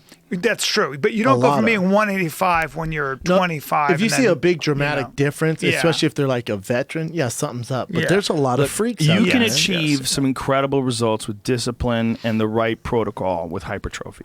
You could eat a lot of food all day long and lift crazy weights. And when you're young, if your body holds up to the workload, you can put on some massive weight. When you're young, when your hormones are strong, if you do it the right way, like say if you had like a strength lifting coach and you said, "Hey, I want to gain 20 pounds of muscle." If you had to do it right now, they would go, "Oh, we got to fuck with your hormones." Right. Like you're too old. Yes. At this point. I've been told that, yeah. But if you were 20, but if you were 20 and you did the same thing. It's a possibility. It's a possibility. Also, you could probably have actually to have the gain, body like, type. serious I don't weight. really think I Yes. could do. It's hard for me to put on any muscle. Maybe, but you're not a guy who's ever tried. Yeah, so when you you're don't really younger, know. yeah. If you're Like, younger, you're not you had like frail. a strict program. Yeah. Yeah, you're not frail. No. You know, I mean, No, you're not skinny. I wouldn't call you skinny. you're not like a weightlifting guy, though, right? Right. Like you don't lift. I do lift, but not like that. How often do you lift? Probably twice a week, and it's that's- not. Yeah. Listen, twice a week is fine. Yeah. When you lift, do you lift heavy weights? I try to where I'm at failure at 6, 8. You know, But I you're don't know if doing, that's heavy. your guys doing more of a cardio like circuit, right? Like if you're not I'm doing working like out with heavy that guy- deadlift, squats, bench. Well, I'll do lately, I'll go from deadlift to pull-ups, and the deadlift is by the 8th one I'm hurting, But again, I'll do that once a week, and then I'll do maybe some bench with like 60-pound dumbbells, and then I'll do You're also front 49. squat. Yeah, I'm also 49. Well, you know, one of the things about Pavel Tatsulin, his interview with Tim Ferriss, he was talking about his dad getting involved in powerlifting when he was in his 60s. Mm-hmm. He taught his dad powerlifting when his dad was in his 60s, and like 6-7 years later, he put on, X amount of pounds of muscle, and he said he looks like a 40-year-old man now from, like, if you see his back. And he didn't like do he's- any supplements. I think if you did power, Look at my skeptical hippo face. Get the fuck out of my face. Skeptical Hippo? I didn't know about Skeptical Oh, you've never Hippo. seen Skeptical Hippo? No. Jamie, bring that up. bring that up, Jamie. Hey, Skeptical Jamie, bring Hippo. that. Yeah, it's really Jamie, funny. bring that up. By the way, when you powerlifting is good. Probably if you do it right, I think it's probably good for your hormones and good for your body. Like I Yes. feel good when I lift heavy. Like I have more energy that day. Yeah. I really It do. releases testosterone, And the next day. HGH. Yeah, it's good for you. Well, what Pavel thinks See how Skeptical skeptical that Hippo hippo looks? When you told me that 6-year-old put on LBs, that's my face right now. That's fucking hilarious. hilarious. You've never seen something more skeptical. Well, That's what the he was tattoo. talking about, what Ferris was talking about, or Pavel was talking about rather, was his protocol, which is that never more than 5 repetitions and never go to failure. Like, Oh, really? His idea is that if you lift something and like the most reps you can do is like 7, cut it off at 5 and put it down. And Wow. that strength is a skill. And that you want what he calls is greasing the groove, like doing something over and over again, giving yourself plenty of time in between it so that you're strong, you're fully recovered, and you'll get stronger and you'll get stronger faster. Who's this guy? Pavel Tatsulin. He's the godfather of kettlebells. The guy came to America and started kettlebell programs. Like all kettlebell instruction pretty came much through him. came out of that guy. Does he live in LA? Because I would Yes, pay he him. does. Really? Yeah, he does. He lives in Santa Monica, guys I should- believe. I would You guys pay should him to link work up. out. The back of 75-year-old deadlifter, 100% drug-free. That's his dad. Yeah. Well, I mean, who knows? I mean, maybe his dad's some fucking Might be savage. some freak. Yeah. I'm for sure going to need him to piss in this. Yeah. Hey, Golden Snitch. You gotta pee Nowitzki, again? Get on it. No, I don't. I'm What's saying that? I'd like Oh, to piss test, Yeah, yeah. we're gonna have to When piss you test work that out with a out. guy like that guy, like how long is that workout? Is it an It's hour? a good question. It's a good If question. you're doing all that rest, Well, what I do is, what I've been doing over the last few weeks since I listened to this podcast is, because I have stuff at home. I have a little gym in my house. So what I'll Legit do is I just start working out. Well, not even in the garage. Inside the house, I have a weight word. gym. So I'll go and I'll just lift weights during the day, and then I'll do it later at night. I'll lift weights. Like I'll go home now and I'll do a few sets of chin ups and some kettlebell swings and curls and stuff, or and cleans and stuff like that. Then later that night, I'll do like clean squat press. I'll do some different shit, and I'll do my sets throughout the day like that. You're splitting it up. Yeah, instead of smashing it in. But my cardio, I still do in one big set. So like what I do like to do for cardio is I like to lift weights first and get really fucking tired. Then once I'm really tired, I do like balls out cardio for a half hour. that's cool. So I'm already exhausted, and then it's like more of a mental thing. Than See, anything. Fucking I've hitting been mitts for me is my cardio. That's great. That's great. It's great cardio. I've been getting my cardio in with my lifting. So I'll do like heavy deadlifts, and the set is whatever, a set of 10 of heavy deadlifts. I go straight from there to the treadmill, and I'll sprint as fast as I can for a minute on like level 10, 11, 12, just literally as fast as I can. And I go to pull-ups. I just do Ooh. that for 5 rounds. What's heavy deadlift That's for you? awesome. 315 if I'm doing 10. It's a lot. Because, you do 5 rounds, it's a shit, it gets Fuck yeah. exhausting. Yeah, that only But I'm makes getting my sense. heavy deadlifts for me, cardio-wise, it wears me the fuck Nothing out. feels of better for course. me. I do the crossbar where I stand in the middle of it, and Yeah. I do deadlift with that. That to me is that's always my go-to. Like, Well, they that's say amazing. specifically that bar, like using that trap bar for deadlifts, is one of the best ways to like excite your entire system. Safest too. Yeah, one of the safest, but it's also like you're gripping it, the way you're gripping it. Like there's something weird about that over-under grip that you do with a standard dumbbell, and then you bang it off your shins and straighten your back up. Yeah. But this motherfucker is like right in the groove, so you could have really excellent posture. It puts less of a load on your lower back. And you could really fucking stack up with some heavy weight. You can do some cool stuff with it too. Farmers walks. Oh, yeah. deadlifts. I was thumbing through a book called The Supple Leopard. How to become a supple Kelly leopard. Starrett. Yeah. Did you see? That looks really cool. You see what D'Elia did? That was D'Elia hilarious. didn't know who Kelly Starrett was. He didn't know Kelly Starrett is a famous strength and conditioning guy. He just saw a ridiculous photo of him. He does look ridiculous. So he did this long, D'Elia has a hilarious Instagram. I saw that. I saw He does that. these long, like huge run-on sentences of how fucked up these guys are. Yes. And he did it with Kelly Starrett, and it's one of the funniest things he's ever done. Look at that photo. Look at what he said. I mean, this dude, I can't stop laughing. Does he know the camera can zoom out and he can put his head regular? It looks like he's trying to peek into the lens saying, you guys fucking or can I come in? He just keeps going on and on and on and on. This is the most peakingest motherfucker ever. Even Tom is like, he peaks more than me. He says, I'm dying. This guy looks like he hurt his neck 5 seconds ago. It's really Look funny. how long he goes. Yeah, it keeps going and going. I didn't want to read it my all, God. but it's. He said, "This is the look that you give a guy when you're fucking his wife after he fucked your wife." It's so stupid.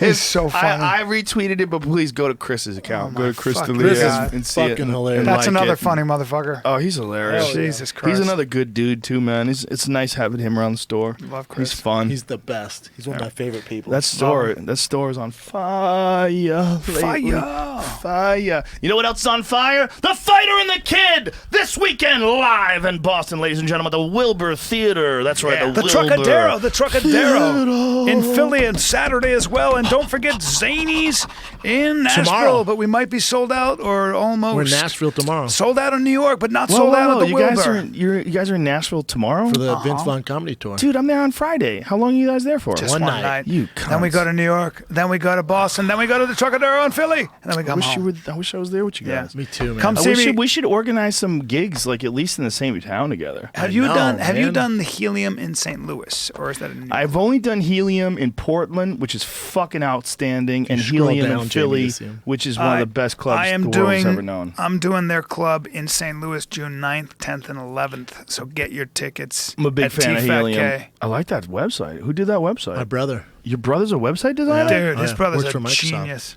He's a beast. He He's does a all killer. my online Your stuff. brother makes websites? Yeah. Really? Does he Yep. do it professionally, or does he No. just do it for you? He's Just did it awesome. for us. How long did it take him to He do uses this? Squarespace too. Oh no! Does he? wow. Yep. This is Squarespace? Uh-huh. Dude. Yeah, This my is- brother's a beast. This is really good. Yeah, super He did a beast. great job. The photographs in the background are awesome. Yeah, all our Where'd you get that merchandise. hat? I did. That's from a photo shoot. An Abraham Lincoln karate movie? Yeah. Goddamn right. Abraham Lincoln Vampire Slayer. So I guess we covered the UFC. I knew this wasn't going to be a UFC podcast. We always like Kind to of did. say We it's covered gonna- some. We watched some of the Kinda big did. fights. We talked about it. Yeah. I just still don't want. I want to know. Oh, I that's think hilarious. D'Elia sent me a text, totally unrelated. Like, didn't know that we were doing a podcast. Probably didn't know we were even talking about him. And he sent me a text about Kelly Starrett retweeting that thing, thinking it's hilarious. And he funny. said, "Guy seems cool. I love that shit when people get jokes." So D'Elia just sent me this. Like, what kind that's of great. psychic connection, man? There it We're all is, baby. connected. But that's what's crazy is that like that picture that I put up was days ago. Mm-hmm. And the fact that he said it, literally he texted me while we were talking about so it. weird. That is weird. What are you gonna do? Dude, it's spooky, man. It's Owned like by fucking chemtrails. The Earth is flat. He got owned. He got owned by Chris D'Elia. The Earth is flat. Yeah, but Kelly's a good guy. He's hilarious. Yeah, he don't takes a take good pictures joke. of Knows his shit too, huh? Well, I don't think. I mean, he's probably in the middle of a video, and someone took a still of it and used it as a photo. Or he was like, make sure you He's- get this angle. He's doing like mobility stuff. But he knows his shit, huh? Oh fuck yeah! He's the guy that came up with the idea of using those hard balls, like lacrosse balls, to loosen up muscles. Oh, it's the best. There's a lot of good information out there, man. Fuck yeah, there is more than ever before. I'm gonna get huge with that Russian guy, and I'm gonna work with. I'm gonna to be a fucking big leopard, a big supple leopard. Yeah, well, he's all man. about mobility. He's a big mobility believer. Like, it's all about having a full range of motion, flexibility, and full range of motion with all your tissues. Nothing being tight and wound up. And so he's all about like breaking up scar tissue, stretching yourself out, making sure that you're strong in all these different areas, so that you don't create these vulnerable spots. Brian, you should hit him up and spend a lot of time with him. Well, 'cause my they pull neck, up. I fucking injure the same muscle in my neck, man. Once every 3 months. Start jerking guys off. Stop sucking them off. All right. Just I something guess. about head movement. Joe Or let said a guy to. fuck your head. Just tell him. Skull "Listen, fuck you." I'm happy to blow you all these years. As but long as he doesn't butcher me and eat me afterwards. We got a guy. I got a guy. I got a guy who'll fuck you. he kissed the guy in the face right before he stabbed him in the neck. Did he? What a gem of a person. a Wandering love around story. Germany. Sweetie. Yeah. They used to dress him up like a Just die. We're all going to die. Yeah. We got to get him on the show. dress him up like an infidel. Send him into the Muslim neighborhoods. For reals. This fucking podcast is over. tfatk.com. Brendan Schaub on Twitter. Bryan Callen with a Y on Twitter. And see you fucker soon. Thanks, everybody. Bye. Oh, I'll be back tonight. Podcast at 9 p.m. with Bobcat Goldthwait. Ooh, I love Just Bobcat. back from a Bigfoot convention. Bobcat.